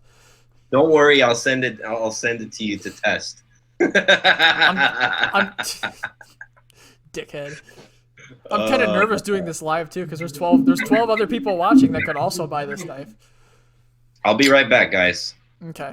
You mean I why gotta you buy go that clear knife? my credit card app in Oh. Lamia. You mean you don't know it by heart? Because I do. Plot twist: one of your viewers are just going to end up buying this knife. That's why I'm nervous about doing this in front of a live audience. Someone's gonna take it.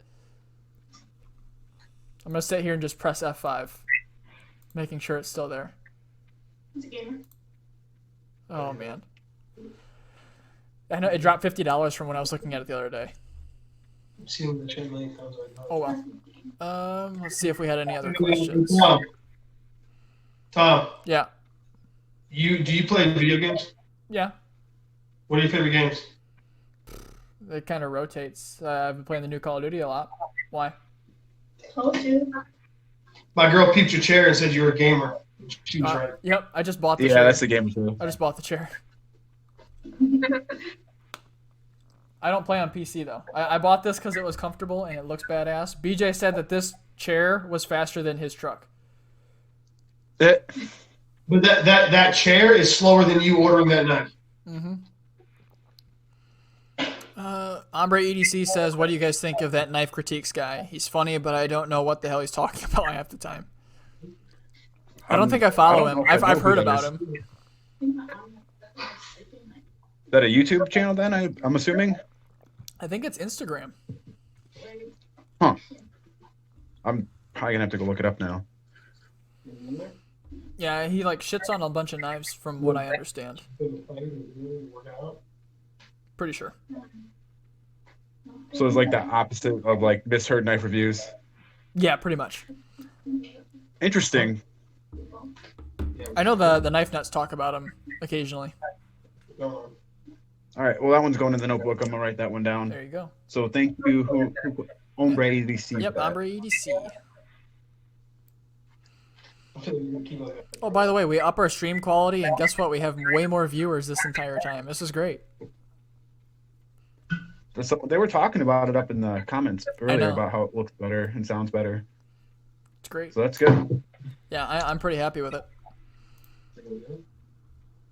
2% CPU usage is pretty damn good for live streaming and recording at the same time. All right. Do we have any other questions at all for everybody? No. Or even just for Jack? I can't believe I never went or got around to watching your videos until today, Jack.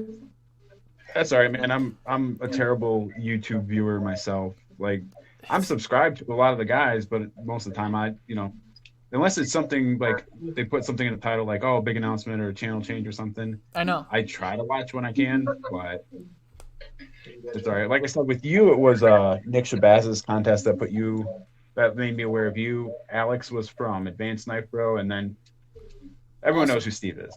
Yeah, And unfortunately. then Gerald, I actually think I talked to Gerald before he even had a channel. So. Oh, really? Yeah, I knew him from the previously known as Sharp Spot Facebook group. I knew Gerald through there. Yeah, when did that change?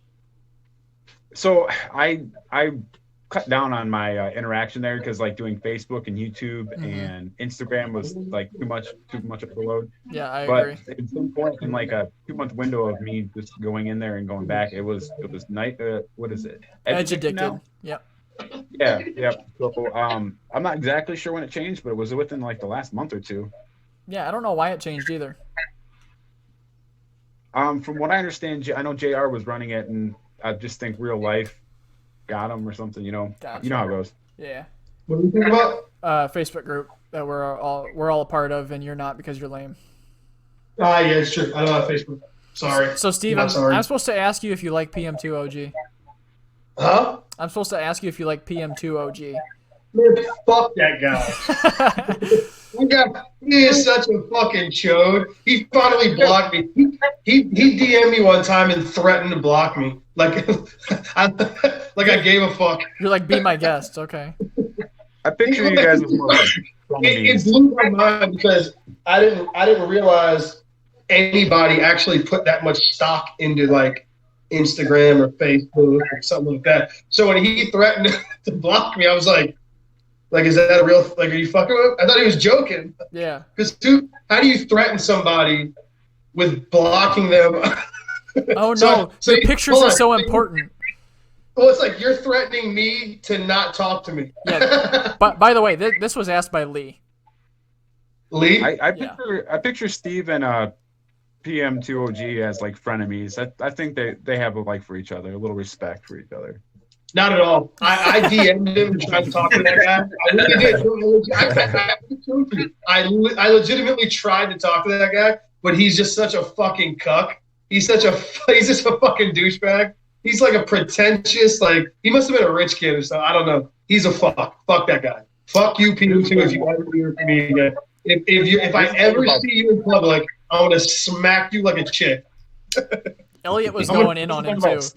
You guys will know this about Steve. Pause. What did I walk into?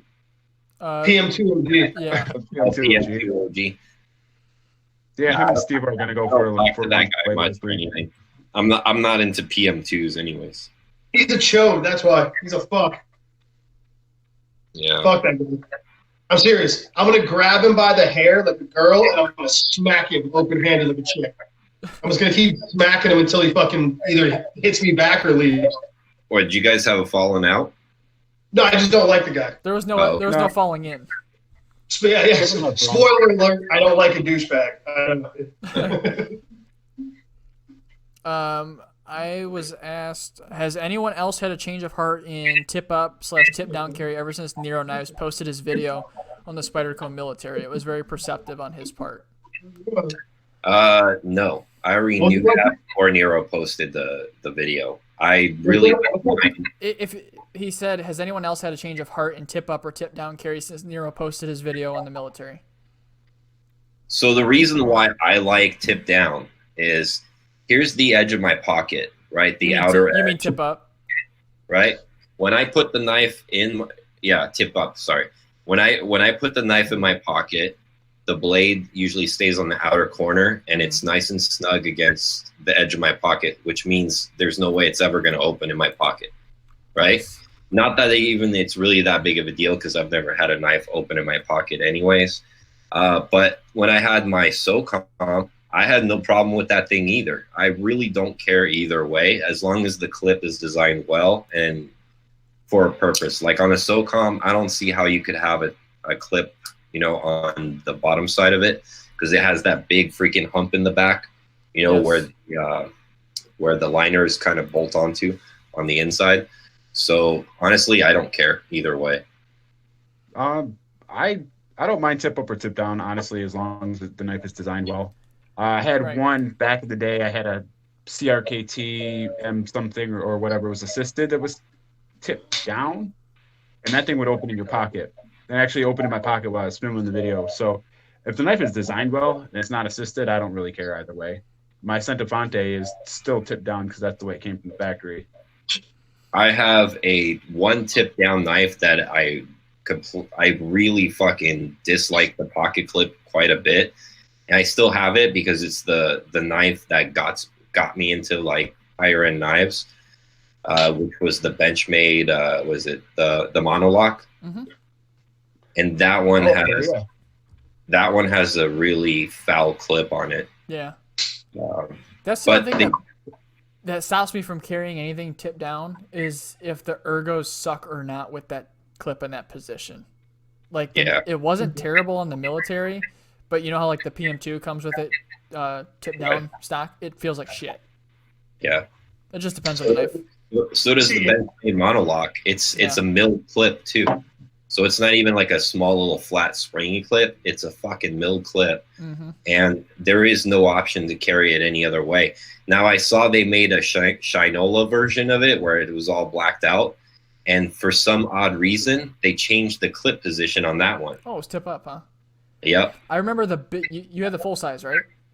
Yeah, full size. The full size was tipped down. The little one was tip up. Is that right? Yep. I'll tell you why. See, right there. I was just okay, so tip up, tip down. First off, I never understood the argument until maybe 6 months into my online knife community journey, because I didn't realize people carried their knives in their front pocket. I carry my knives in my back pocket, and I always have. So I could not understand what the big deal was, tip up or tip down, because I didn't realize people carried it in their front pocket. But to what Tom just said, there's a reason. And okay, perfect example of these two knives right here. A larger knife like this, I'll carry tip down all the time. Because for a back pocket guy, for me, when I pull this knife out of my back pocket when it's tipped down, it just, see, the way it falls into my hand. If this is tipped down and I pull this out of my pocket, I have to kind of do this little scoop thing, right? Whereas a knife that's smaller, like this, now tip down works just the same for smaller. It just kind of falls in your hand like that. But you can do tip down or tip up as well, because once you pull it out, you don't have to really do much scooping. Right. If that makes sense. So larger knives, like a SOCOM, 100% that's a tip down knife. 100%, or tip up. I'm sorry, tip up. However that goes, this way. Right. That is a knife that you want to carry like this because it's so big. When you pull that, if you pull that upside down out of your pocket like this, you're going to be doing this thing. It's a lot of manipulation just to fucking fire the goddamn knife. Whereas if it's here, you take it out of your pocket, you're already there. You know what I mean? That's probably why they did it on a monologue. Do you guys take the pocket clips off any of your knives? Yeah, actually one. It's my little Hogue micro flip that the pocket clip is complete ass on. Yep, that's one of the things about the micro flip. Good knife, but yeah. I did mine on the leak. Do you have the clip that's like it's like rolled over, like it's all bent all the way over, like it's like round at the end? On the micro flip? Yeah. I don't have micro flip. I had it in a pass around, so I got to check it out. But was it one of the ones with like the rounded over tip on the clip though? Yep. So now they're doing the regular spoon style clip like Spyderco does, and actually if you get a hold of them, they'll actually send you one for free, one of the newer versions, which is pretty cool. I I like Hogue. I like the company Hogue. Their knives are good, but they're just never been my style. Did you see the new one that they just announced? No, I have not. It's oh shit, what was it? I think it might have been a button lock, flipper, 20 CV, some badass G10. It was like $160. No shit. It was. I'm gonna see if I can find it real quick because it was great looking. Yeah, pull it up.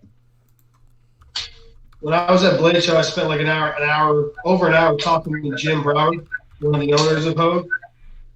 I actually ended up meeting the guy that sells the sharpening the wheels, the grinding wheels they use at Hogue. They're an excellent company. I really like their stuff. Yeah. I was Just there's some knife designs are so like particular about them though. Yeah. I was kind of thinking about getting one of those Wilson Combat ones. Yeah, those are cool. Actually, I forgot. Steve has my Hogue that I had. I forgot about that. Yep, I got that X5. I love that knife. It's a great knife. I'm not sure if they even have it up on their site yet. And I forget where I saw it too, because it would look great. That was one I looked at and I was like, yeah, I might have to snag one of those. Yeah, I'm not seeing it on their site right now. Not yet. You made that shit up. What was that? You made that shit up. I was gonna say I asked what was that, and you guys both said the same thing over each other again. Jack, what was that? I was just asking if you remember the name. I don't think it had a name yet. Steve was thinking it was Flip News. I don't think I had a name quite yet. All right. If you guys were forced to pick only one knife designer to carry, which one? CRK. That's a good one. That is a good one. Ombre EDC said you were going to say Sal Glesser. Only one knife? Man. Only one knife designer. Designer? Yep. One knife designer. I like box knives. I like the stuff that he does. Fits my hands really good. So I have small hands, and his designs seem to be geared toward like what I like in hand. I'm waiting on Alex's response. I feel like this is gonna be a good one. It's gonna be some long rusted name. One knife designer. Yep, so one. Does that mean like one knife maker? Yeah, like one knife maker. One like let's say Ray Laconico. I mean, you could carry his custom. You could carry a Kaiser version of it. It just has to be designed by that person. And it can't be Russian. If you say Rick Hinderer, I'm kicking you out too. I changed my vote from CRK to Hinder. Oh, you want to go, huh? I'm just changing it. Hinder. I would take any Hinder knife. That's a tough one, man. I know. I'm gonna go to USA Made Blades open house, and all I'm gonna do is talk shit about Tom to Rick Hinder. And Rick knows who I am. Rick doesn't like me. Yeah, I caught that. I'm curious on the backstory on that later at a later date. Fill me in. Okay. Do I have to be able to afford it? No, not necessarily.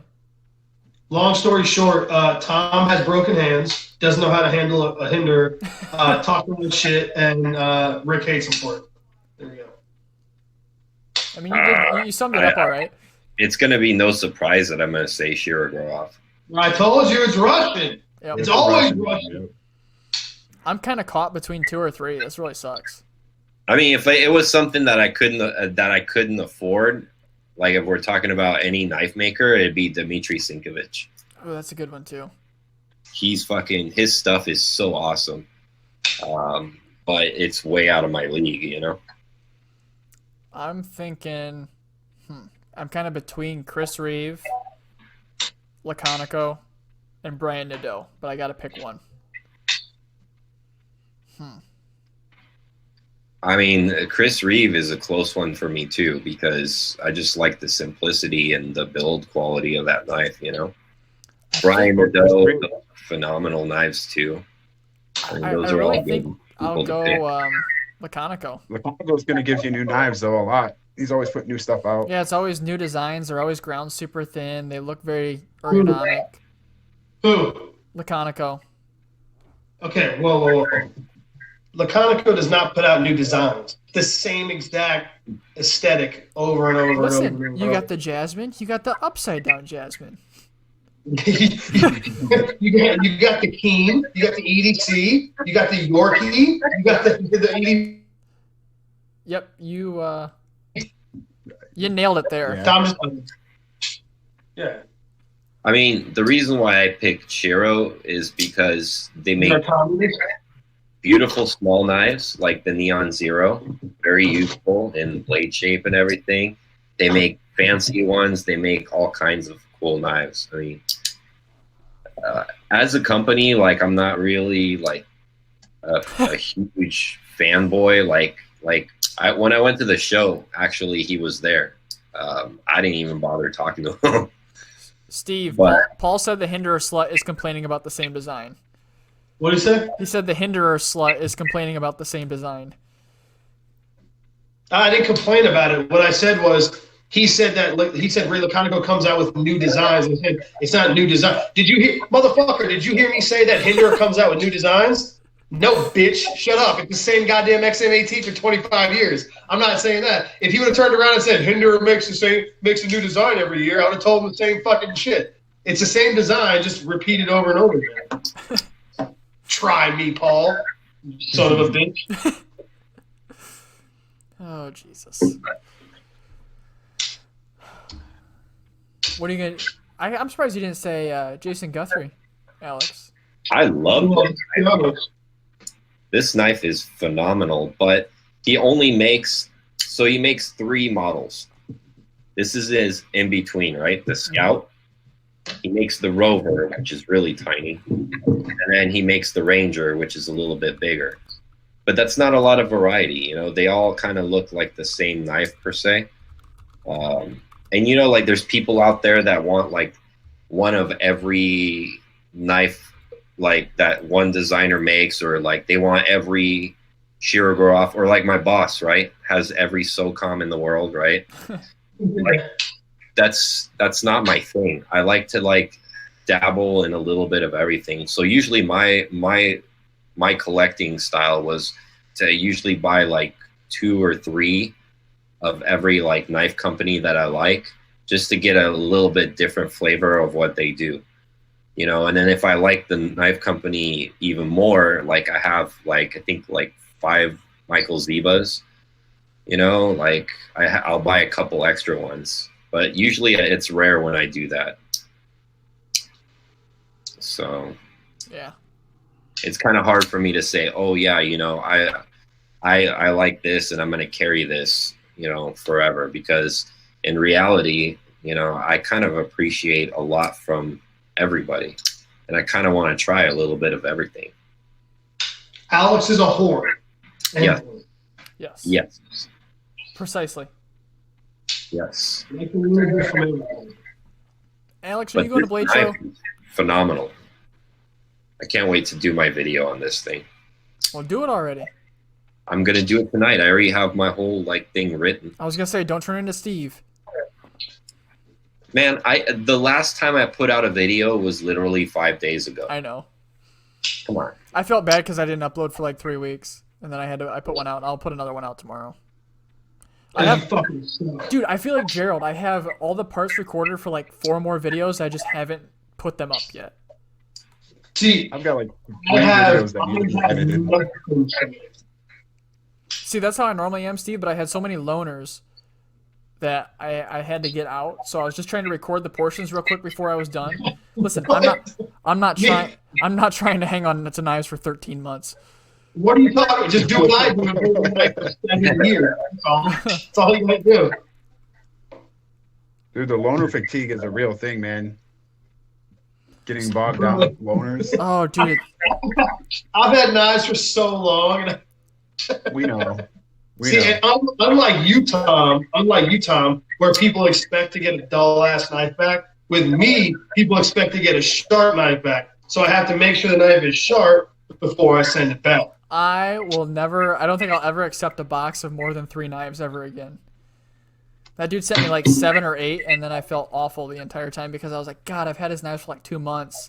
I kept texting him like, I promise I'm working on it, man. I'm sorry, because like there was 2 customs in there. There was that Shiro. There was 2 Sons. I was like, oh god, I have to test all these.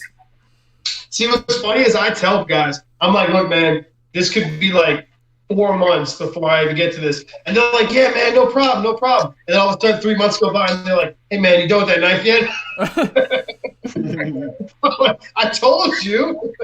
So I got to know back when I'm using it. Then they feel bad because I've had it, right? And then we want to get like some cut testing done. So then I keep it for another 2 months. See, this guy was awesome. He was like, yeah, no, man, take your time. He goes, I got plenty of knives to keep me held over. Go ahead. I mean, in my defense, I've had knives out on loan for 8-9 months at a time at this point. There are guys that have my knives right now that have had them. So I don't give a shit. Yeah. I mean, I'm like everybody else. I've got more than one knife. So I enjoy loaning my knives out to friends and people to use them and have them. So I don't mind. But some guys, I think they think I'm bullshit when I say it's going to be a while. And they send it anyway. And then all of a sudden they're like, oh, shit, bro, you weren't kidding. And I'm like, no, I wasn't kidding. I'm supposed to ask Steve, when are you sending Lee's fucking rhino back? You tell Lee. He can hear you. Suck a dick, first off, okay? He can hear you. Second off, he would have had his rhino back. Lee would have had his fucking rhino back if he hadn't, okay? If he had just responded to my text message and given me his goddamn address the other day. So I was at the fucking post office and I mailed like 6 goddamn knives and his was one of them and he didn't give me his address in time. So fuck you, Lee. Alabama sucks. Go LSU. Yo, yeah, there you go. Yeah, fuck Bama. In your face. So yeah, that's what happened. Lee would have his knife. Paul says, "How do you keep a rhino from charging? Let Steve borrow it." he gave me that note to carry at Blade Show. I think it was. It was like Blade Show when he gave it. He's like, no, take it. And I'm like, okay. Are you going to Blade again this year, Steve? Fuck yeah, I am. Are you going, Alex? Yes. I will be going as well. I'm gonna. Oh, Tom, you better gain some weight, Tom, because if I see you, I'm gonna throw you on my shoulder, like I'm gonna carry you around that backpack. I'm gonna start training with Elliot. Yeah, you better. I'm gonna put you on my shoulder like a backpack and carry you around. We're the same height, though. But you weigh 70 pounds less than me. Yeah, we're both 5'9". But you weigh 110 pounds. It's like 125. Are we gonna be gay and wear like matching shirts? Yes, probably. Y'all gotta buy Sharp Talk shirts. Then I already bought a Sharp Talk shirt. Neither have I. I know. I need to buy one, Tom. Except that you put the Sharp Talk on the back. That's like a kick my ass shirt. You got Yeah. No, you gotta buy the one shirt that's just the Sharp Talk logo. Well, I don't need one because my fiance made me a chief of the HRC police once. That's true. It's cut for me. That's true. So I got it like that. Be jealous. Jack, have you ordered your HRC police shirt yet? I have 3 of them.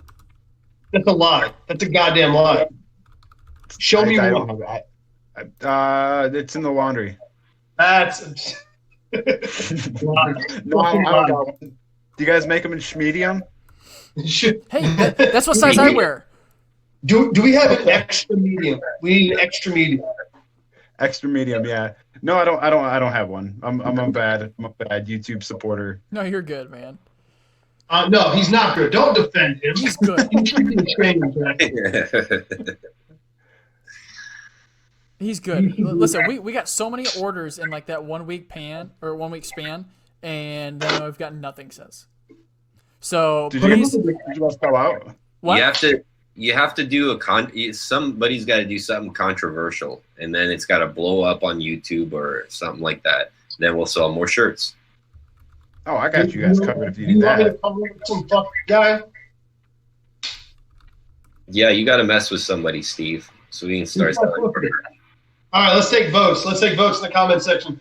Who should Super Steel Steve fuck with next? Oh, genius. I don't know. I want to know the comment section. Metal Complex seems like a good sport. Buddies.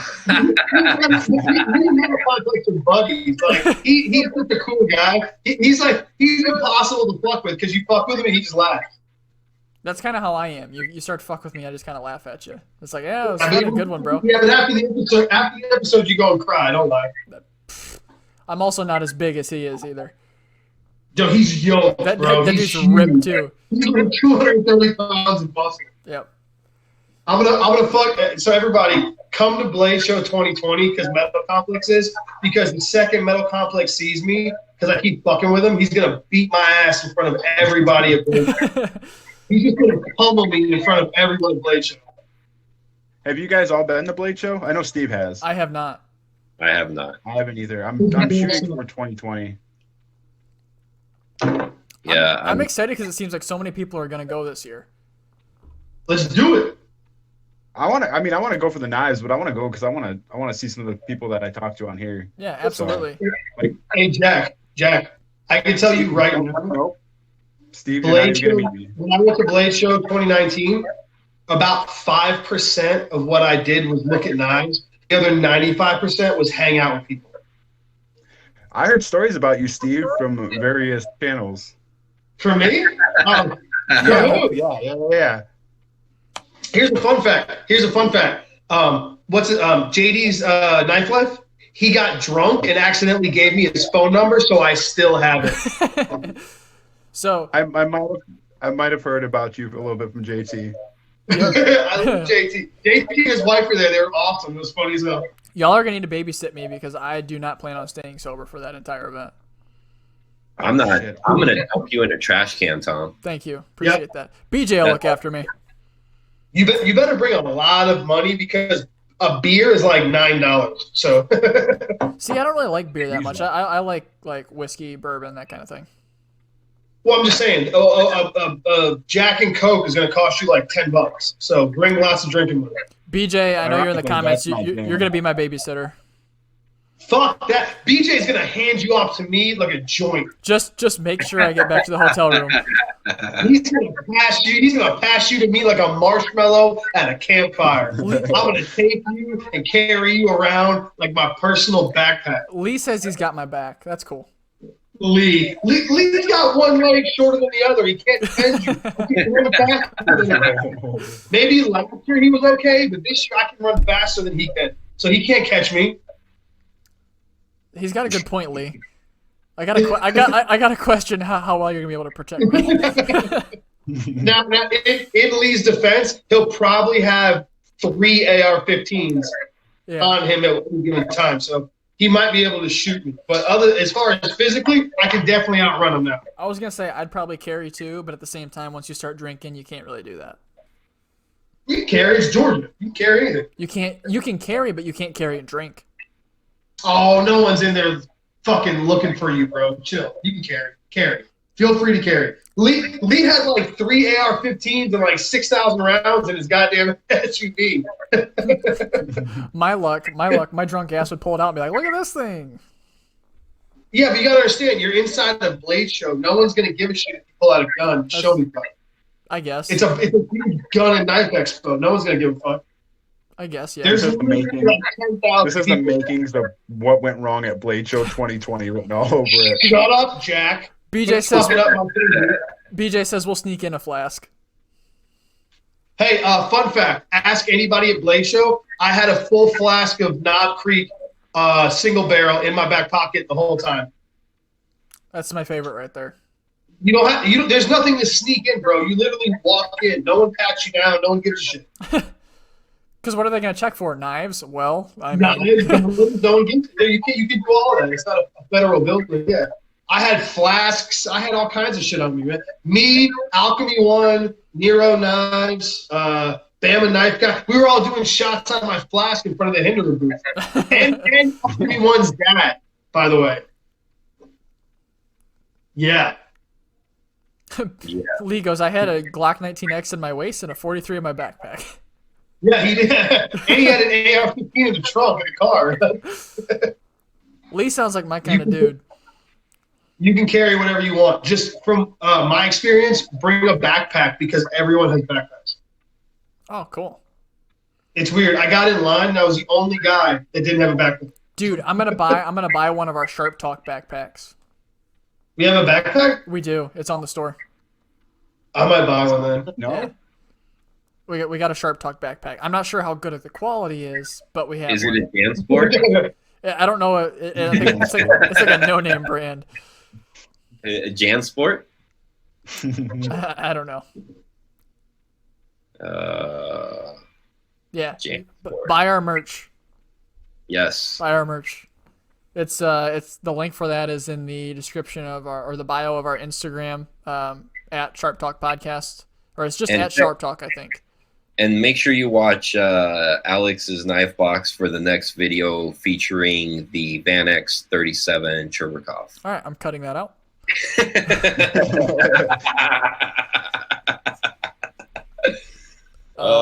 I think you can also find the merch link under any of my videos or any of the Sharp Talk videos as well. Buy our merch.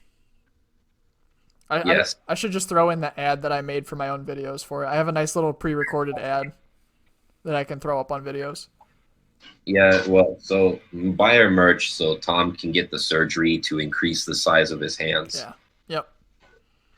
You know what they say about small hands? Yeah. Small gloves. Small gloves. Yeah. I was telling them to buy the merch so that Tom can get the surgery to increase the size of his hands. Yes, everybody. Hashtag tiny hands Tom. Support for Tom. We're gonna get a GoFundMe going so we can get like bone implants. So you got what I'm gonna do is I'm just gonna buy a bunch of small knives. Looking like a SOCOM, huh? I'm just gonna buy a bunch of small knives so it looks like my hands got bigger. So you need to just carry like Swiss Army knives and God, how does that even? And there's space between them too. If I really like crowd them, so he's gonna need fat injection in his fingers too. If I choke up on the choil, that's Sorry, if I Tom. choke up on the choil. Look at this little guy in my hand. I got small hands too. Yeah, see, I got a dragon. Jack's hands look normal. Jack, quit trying to play nice. Jack's hands look completely normal. Well, thank you, Steve. That's the nicest thing you've ever freaking said to me. So I mean, well, if you were in a fucking communist, let's say a lot more nicer things to you, Mr. Hashtag cheese hater. 1 second. Did he just speak Russian? This is a full size or a Glock 43. Look how small it looks in my hand. Look at that. That looks like me holding a 17. Oh. He's like this. Oh. It's so big. There you go. We're gonna get banned for Twitch because I just put a gun on Twitch. Oh, that was epic. There you go. That's how the 43 looks in my hand. It looks like a fucking bazooka in your hand. I know. It looks like he's holding a rocket launcher. Look at that. Is that a AR-15? What is that? Hold on. There we go. I clicked my camera for everybody. That's it. That's the 43. Now we're going to go on the FBI warning list because you're showing a gun on our podcast. I know. It's unloaded. It's unloaded. Look. There you go. All right. At least he knows how to safety check it. Yeah. Work at a gun store. Well, yeah. But you're supposed to safety check a gun before you even show it, right? Paul says, I did.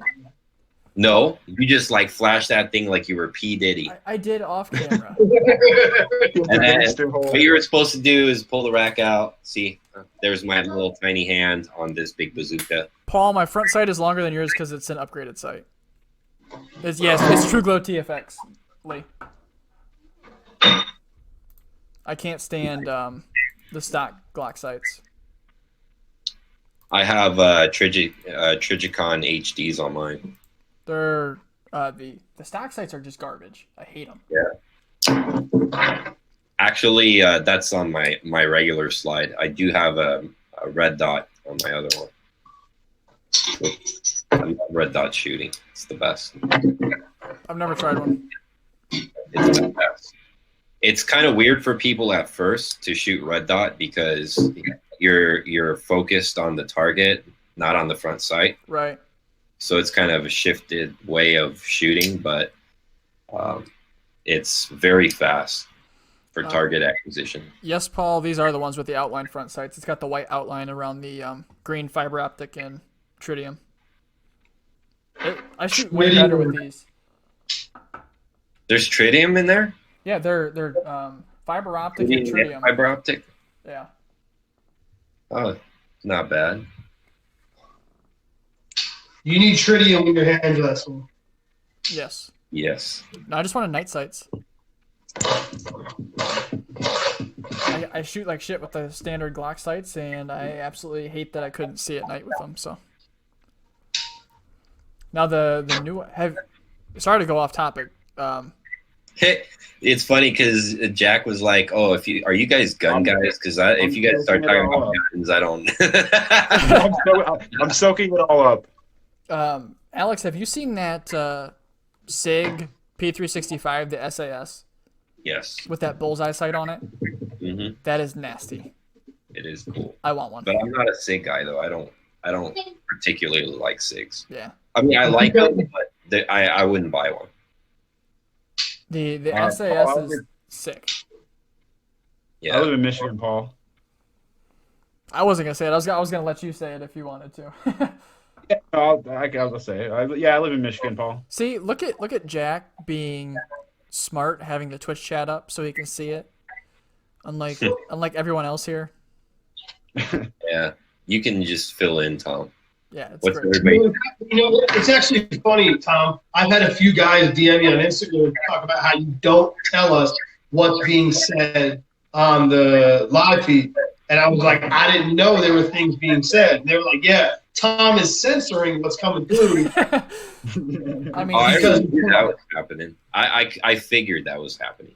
I mean, there's some comments that I feel like shouldn't be read. Like what? I don't know. I haven't had any this time. This has been a pretty good one. I feel like you should let it all come through, Tom. Don't censor it.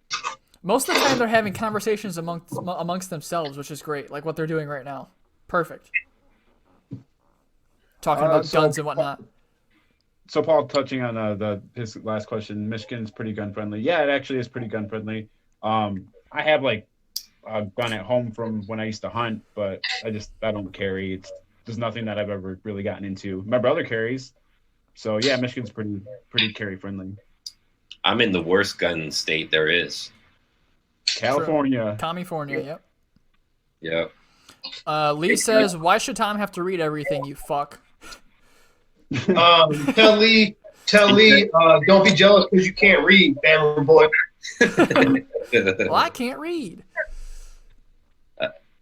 Tom should have to read everything because he's responsible for the Twitch. So yeah, that's Tom's shit. Listen, that's Tom's brand. He's supposed to communicate. Tom is the Sharp Talk IT guy. All right. Yeah. Listen, Quit I'm responsible. I'm responsible for streaming. I'm responsible for recording. I'm responsible for editing, uploading, merch. Editing? You don't edit anything. Editing what? It's a live stream. Not the live stream. Sometimes I edit the very beginning and the very end of the video most of the time. So you mean you clip the beginning and the end? Be quiet, Alex. Exactly. Editing. Listen, the first couple I really did edit, and then I realized I don't want to have to listen to 3 hours of this after I just took part in this for 3 hours. What Tom does is he goes through, and every time his hands pop up, he makes them look large. Yes. That's why he does so much editing. Oh God. We got Alex to play. We got Alex going. Son of a bitch. That's... And Lee says, and the rest of these turds do nothing. Tom is the reason this shit happens. Someone sees it. You know what, Lee? Be quiet. Now, you know what, Lee? You were this close to being invited to the Instagram group, and now you just got yourself kicked out. To be fair, Alex does a lot behind the scenes as well. Steve can't even show up on time, so I can't say much about him. So every single guest that's been on this show, I've reached out to and I've invited. Yes. Every single one. And all the fucking knives we always talk about, even if I do it at the last second, I pick all of those. Yes. So I do something. And then you Steve, also like to try and keep it to a script most of the time instead of just going off on whatever. yes. And Hey then guys. Steve keeps the spiciness in the whole talk. I've noticed I do absolutely nothing, but I'll take that. when What were you saying, Steve Jack? I was about to say it's about to get bananas up in my house here. Okay. So the fam family just got home. Okay. Well, I mean, if you have to hop off, that's fine. Yeah, I'm just giving you guys a heads up. Hey, thanks for having me. Yeah, definitely. For everyone listening, if you guys don't know who Jack FarmBoy is, go check him out on YouTube and also his Instagram, like we said at the very beginning of the podcast. I didn't check him out until today, believe it or not. I don't know why I hadn't, but you guys should definitely go check him out because his video quality is phenomenal. Yeah, you guys need to check out his channel. Unlike Tom, I have been watching his channel for a while, and his videos are excellent. There's some that are really fun to watch, make you laugh, and his tabletop reviews are always pretty on point. So check him out. He's awesome, man. That's why I picked him for this Sharp Talk. Fun fact: I have no idea who Jack was before this podcast. Never even heard of him. So you just been giving him blind shout outs for the past year? Got it. This is that's Elliot from In the Pockets that's talking right now, right? Yes. What do you say? Okay. Huh? What do you say? What? Nothing. Yeah. I don't know. What Nothing. you're No. I don't go to Jack's channel. You'll be super low quality production. He's not funny. He hates American cheese. Don't go to Jack's channel and subscribe. Do you hear anything, Jack? Because I don't. No, there's a lot of dead space in there. Yeah. But also, I want to say thanks to the guys that are watching right now, like down in the comments. It was actually kind of fun reading some of the banter that they got going on. These guys are actually a little bit funnier than Steve, so I might have to catch the next one. That's like being the smartest retard. Boom, roasted. And that is Steve. So hey, maybe I was wrong. Being funnier than me is like being the smartest retard. It's not that hard. That's true. Well, all right, guys. Hey, I appreciate you guys having me. It was cool. New to the whole podcast thing, so I'll be jumping down that rabbit hole here soon. Thank you for joining us, Jack. It was awesome having you as a guest. Yes, Jack. I better be a guest. Yeah, I better be a guest too. We all better be. You guys, if I ever do venture that way, you guys can be my first guest. Fuck yeah. So, Steve and Alex and Tom, dos vidonia tabarish. I don't know what that means, but see you later, buddy. Yeah, man. See you later, guys. America. American cheese. All right. Now that guy's gone, thank God. He's still in the call, Steve. Come on. That was actually fun to have. I thought he was still here. I know. Yeah, that was excellent. What are the people in the comments saying, Tom? Yeah, what are they saying, Tom? I'm seeing I have like 63 IQ. I see ya, Jack, later, Jack. A bunch of stuff that makes no sense. LOL. I'm not checking out your channel unless you check out mine. That was from Lee. Yeah, that's about it. Lee doesn't have a channel. Don't, no. BJ says, fuck you, Steve. Who said that? BJ. Fuck you too, BJ. Bama says Steve's a cuck. I'm a what? A cuck. You call me a cuck? Yeah. You son of a bitch. Hey, BJ. You wouldn't tell me about it. I like BJ's new video where he did like those outdoor whittling knives. You guys see I that haven't one? seen that one yet, no. That one's pretty cool. That was good there, BJ. I really like that one. Outdoor kind of knife tool kind of thing. I dig that. I love BJ because BJ makes videos and is funny when he doesn't know he's funny. I know. Like here's the thing. Look, I'm from the South. Lee's from the South. Like we get it, but fucking BJ says the most backwoods shit that nobody like. He says it without even trying. The shit he said, like I remember one of his first videos. He's sitting there, he was saying shit. He was throwing knives at a stump, and he fucking missed one of them and went flying off to the side. I was dying for like 10 minutes. Because he wasn't trying to be funny, it just was. You have a very simple sense of humor, don't you, Steve? I do. I'm a simple man. I'm a very simple man. He's like, I think Steve's the kind of person that someone farts and he laughs for the next 15 minutes. 100%. 100%. Especially if it's at like a funeral or church.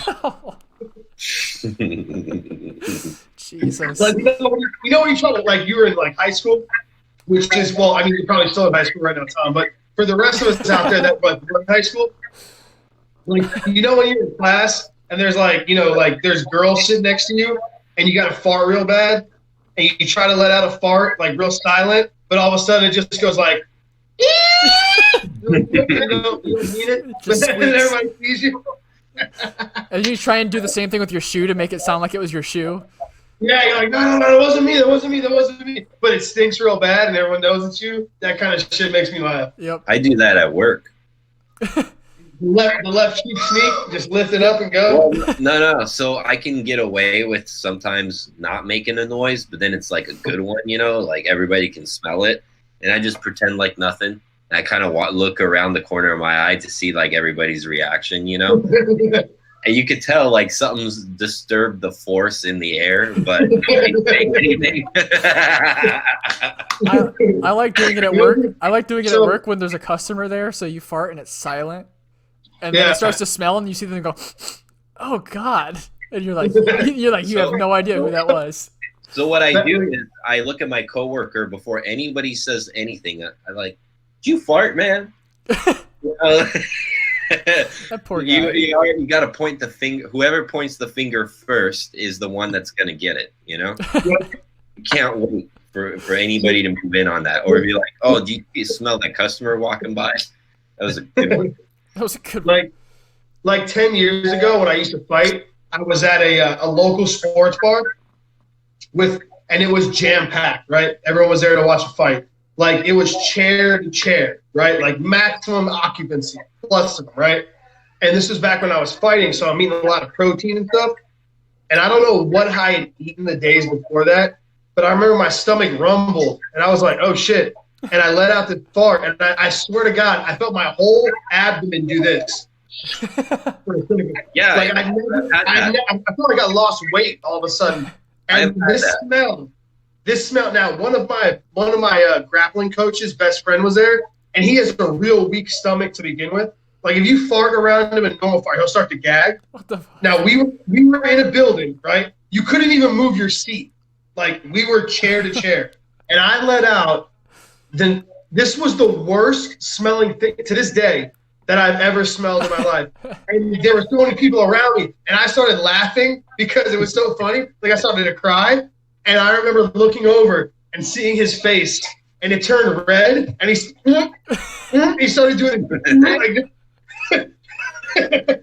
and he threw up in his French fries. Oh man! And I was dying, which made me laugh even more because he was throwing up, and he couldn't leave because there were too many chairs and too many people. He was trapped. He was trapped in the smell, and it wouldn't go away. And everyone around me was so mad. Yeah, I've had those farts where, like, you know, you fart so good that your pants get looser after you're done. Yeah, I was. Yeah, like you go down a notch on your I was belt. gonna say, damn, you need to tighten up your belt a little bit. I literally thought I lost weight. It was gnarly. It was to this day. That was like 10 years ago. It was the worst. It was the most heavy duty worst fart I've ever had in my life. It was unreal. Like, I could have killed people. Like, it should have been illegal. See you later, Namaste, TX. Thanks for coming by. Atomic Edge says some friends in college played the fart game. One thought they'd bare ass fart on their friend, accidentally shit on their friend's leg. I will fight you. I will fight you if you shit on me. So talking about Max. And then, hang on. And then Paul says hashtag trust but verify.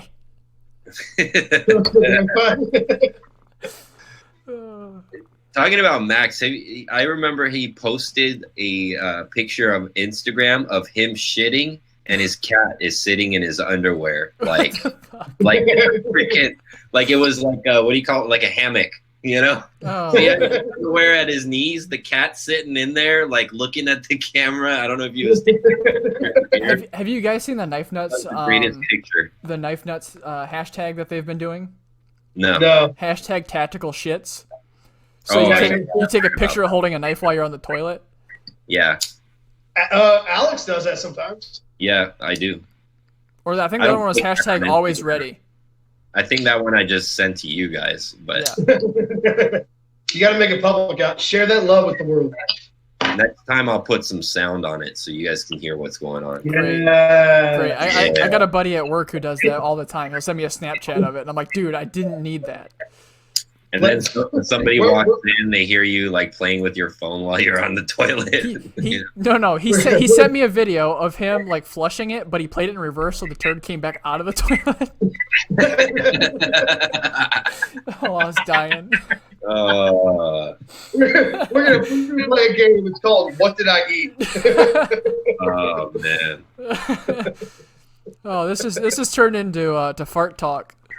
Yes. This is great. This is where it should be. This has gone downhill fast. We really couldn't lose Jack, man. Everyone's trying to be nice and polite while Jack was here. Jack left, and it all went downhill. It all went downhill. As it always does.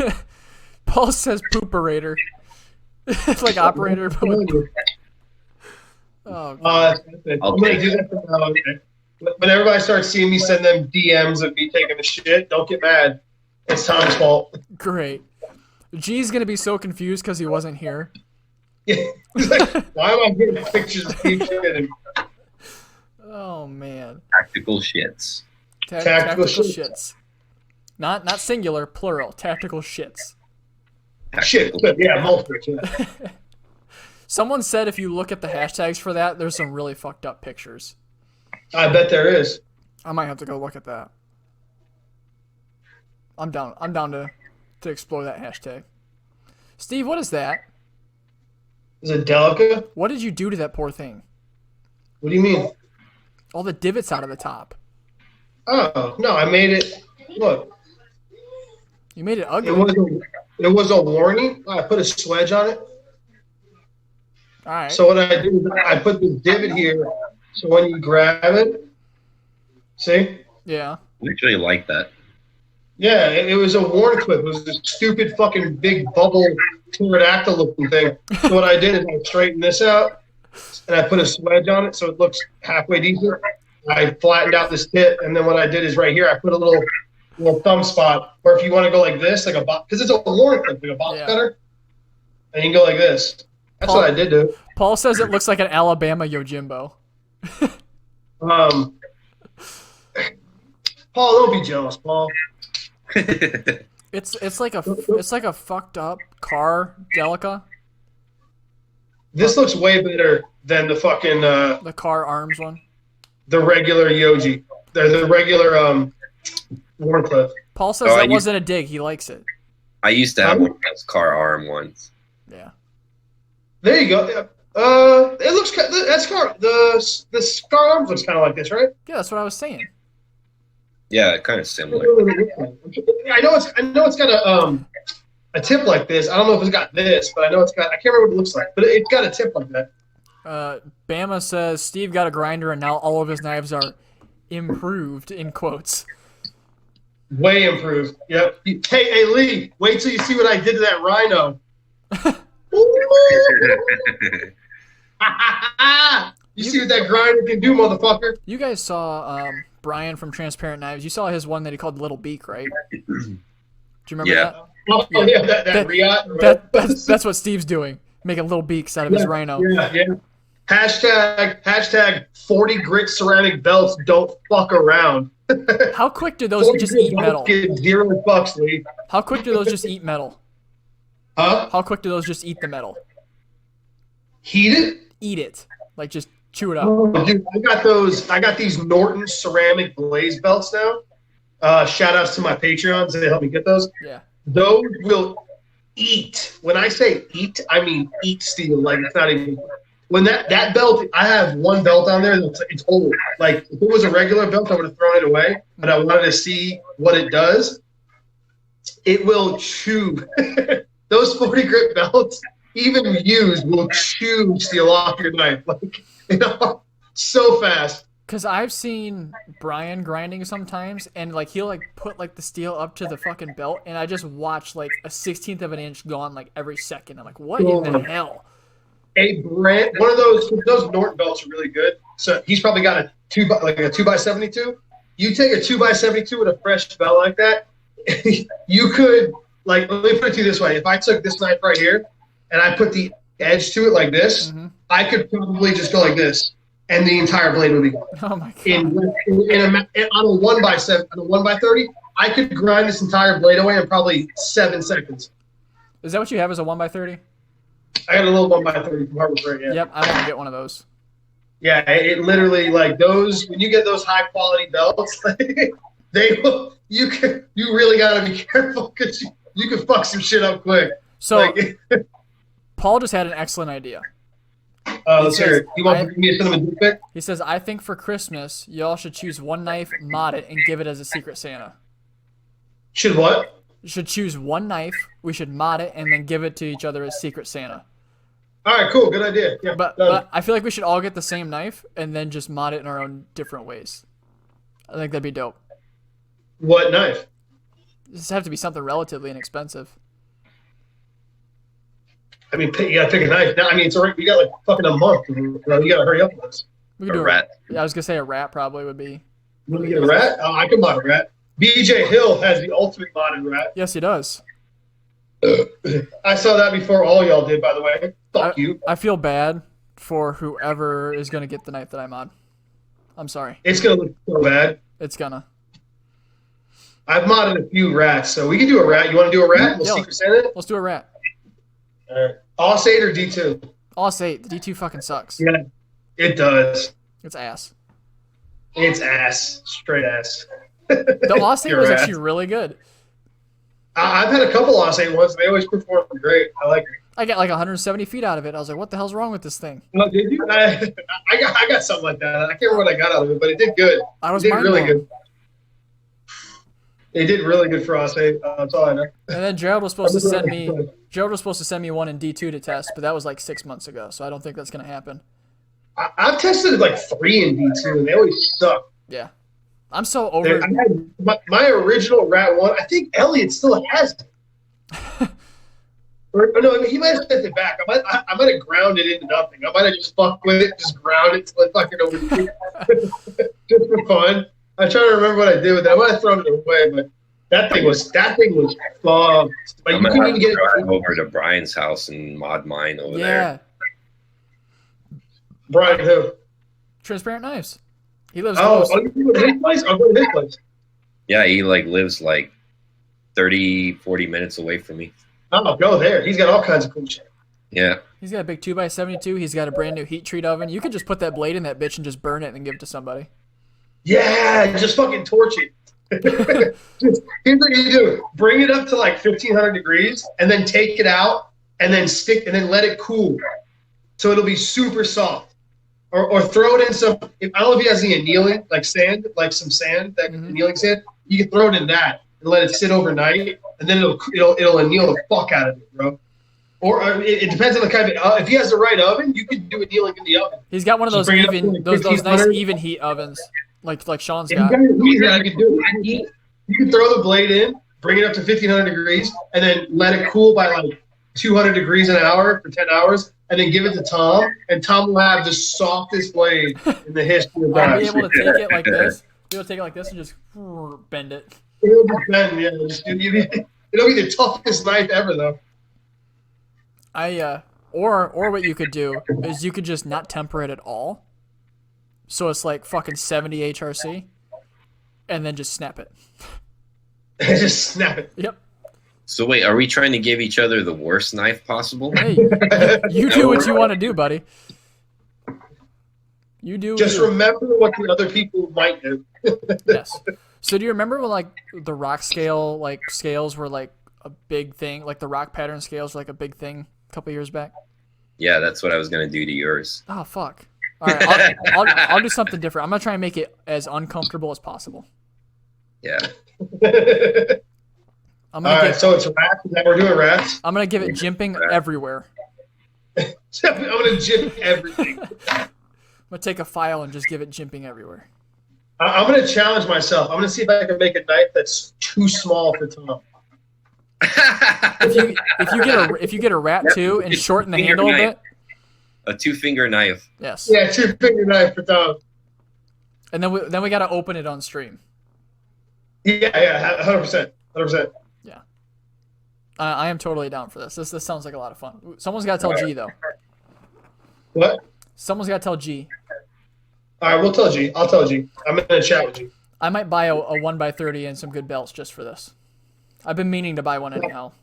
Look, I those don't know Norton if belts. I'm going to be able to afford to go in this project because I'm buying a Van X37.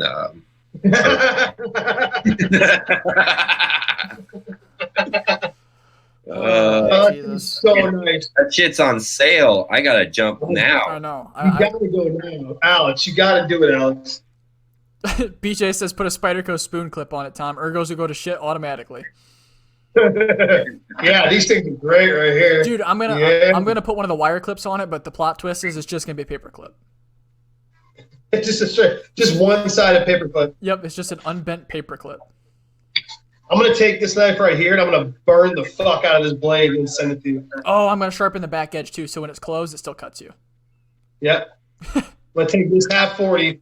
I'm gonna throw this in my little heat treat oven, and I'm gonna burn the fuck out of it. And then I'm gonna send it. I'm gonna put it back on this knife. At least it'll be harder than what Spyderco does. So are we gonna send these out to each other and then basically like unwrap our present live on the freaking? Yep. We'll do it live on Yep. Surf Talk. Yep. Okay. Absolutely. Oh, I'm gonna put a massive lanyard on mine, like a fucking 3-foot lanyard. I want to engrave my nutsack on the blanket. You'll always be looking at my nutsack. I might have to have BJ acid etch one on. We're doing the rat 2 though, right? We can do the rat 1 or rat 2. I don't care. Which one do you want to do? I'd rather do a rat 2. It'd be more fun than the little one. Little baby. The little one? Yeah, the You want to do little it right too? Let's do another hashtag challenge too when we get a little bit closer, and whoever loses that has to carry it for a week. All right. Deal? So is it rat 1 or rat 2? Rat 2. Rat 2. Rat 2? All right, rat 2 it is. Yeah. You guys are gonna regret this. You're gonna regret It's gonna this. be a lot of fun. Can we at least still make them functional? They have to be functional. As in they open and close? Open and close and lock preferably. Okay, yeah, that's fine. And what I said about sharpening the back edge, probably can't do that if we want to make them functional. Oh look, for $20 I can get a Chinese knockoff one. Oh, you mean the same price as the normal one? It's the same It's a price. knockoff of a cheap knife, man. That's awesome. How do you knock off a rat? And it's the same price though. The rat is made in Taiwan. The knockoff is made in China. Yes, Yes, that's absolutely. that is absolutely operator. I feel like all right, we're gonna have to when we get a little bit closer, we're gonna have to draw for who gets whose knife. Yeah, we'll do that. Yeah, but I'm gonna start working on that. So we'll have like I feel like the easiest way to do it is we'll have like a number like if I was 1, Steve was 2, Alex is 3, Gerald's 4, and then we do a random number picker. And then first, And we're doing OS 8, right? You yes, said? I'll say fuck D2. Okay. It doesn't have to be random, Paul. I mean, we all know we're getting a fucked up rat too. My jimping up at the top of the spine is going to be like a sharp, like saw blade. Please don't make it cut me. Oh, BJ. BJ, I'm gonna keep that idea to myself. I'm gonna find out later. Don't worry. Yeah, don't tell him. Don't tell him, BJ. Don't forget who was your friend first. BJ, don't listen to him, BJ. Don't listen to him, BJ. No. He says you got it. Fuck you guys. He says that now until I DM him later. And he's like, I'm gonna DM you too later, BJ. Paul says Tom Brown tracker rat 2. Oh, what? yeah. A Tom Brown You're tracker talking. rat 2. Now you're talking. I got some ideas. Don't worry. This is gonna be a great night. Yeah, this is gonna be good. I'm excited. At least you You're guys, gonna lose it, at man. least you guys have a warm garage to work in, Who I said don't I have have a room garage? or you have. At least you're warm-ish. No, Where I work is an old abandoned house with no room. no, but like I'm saying, is it warm though there? Not at all. It's fucking 30 degrees here in Georgia right now. Oh no shit. Yeah. It's actually a little bit warmer here, but we're supposed to get 3 to 6 inches of snow tonight, so that's good. Woo-hoo. Yeah, first one of the year. All right, Fuck boys. snow. I think the randomness has probably gone on for long enough.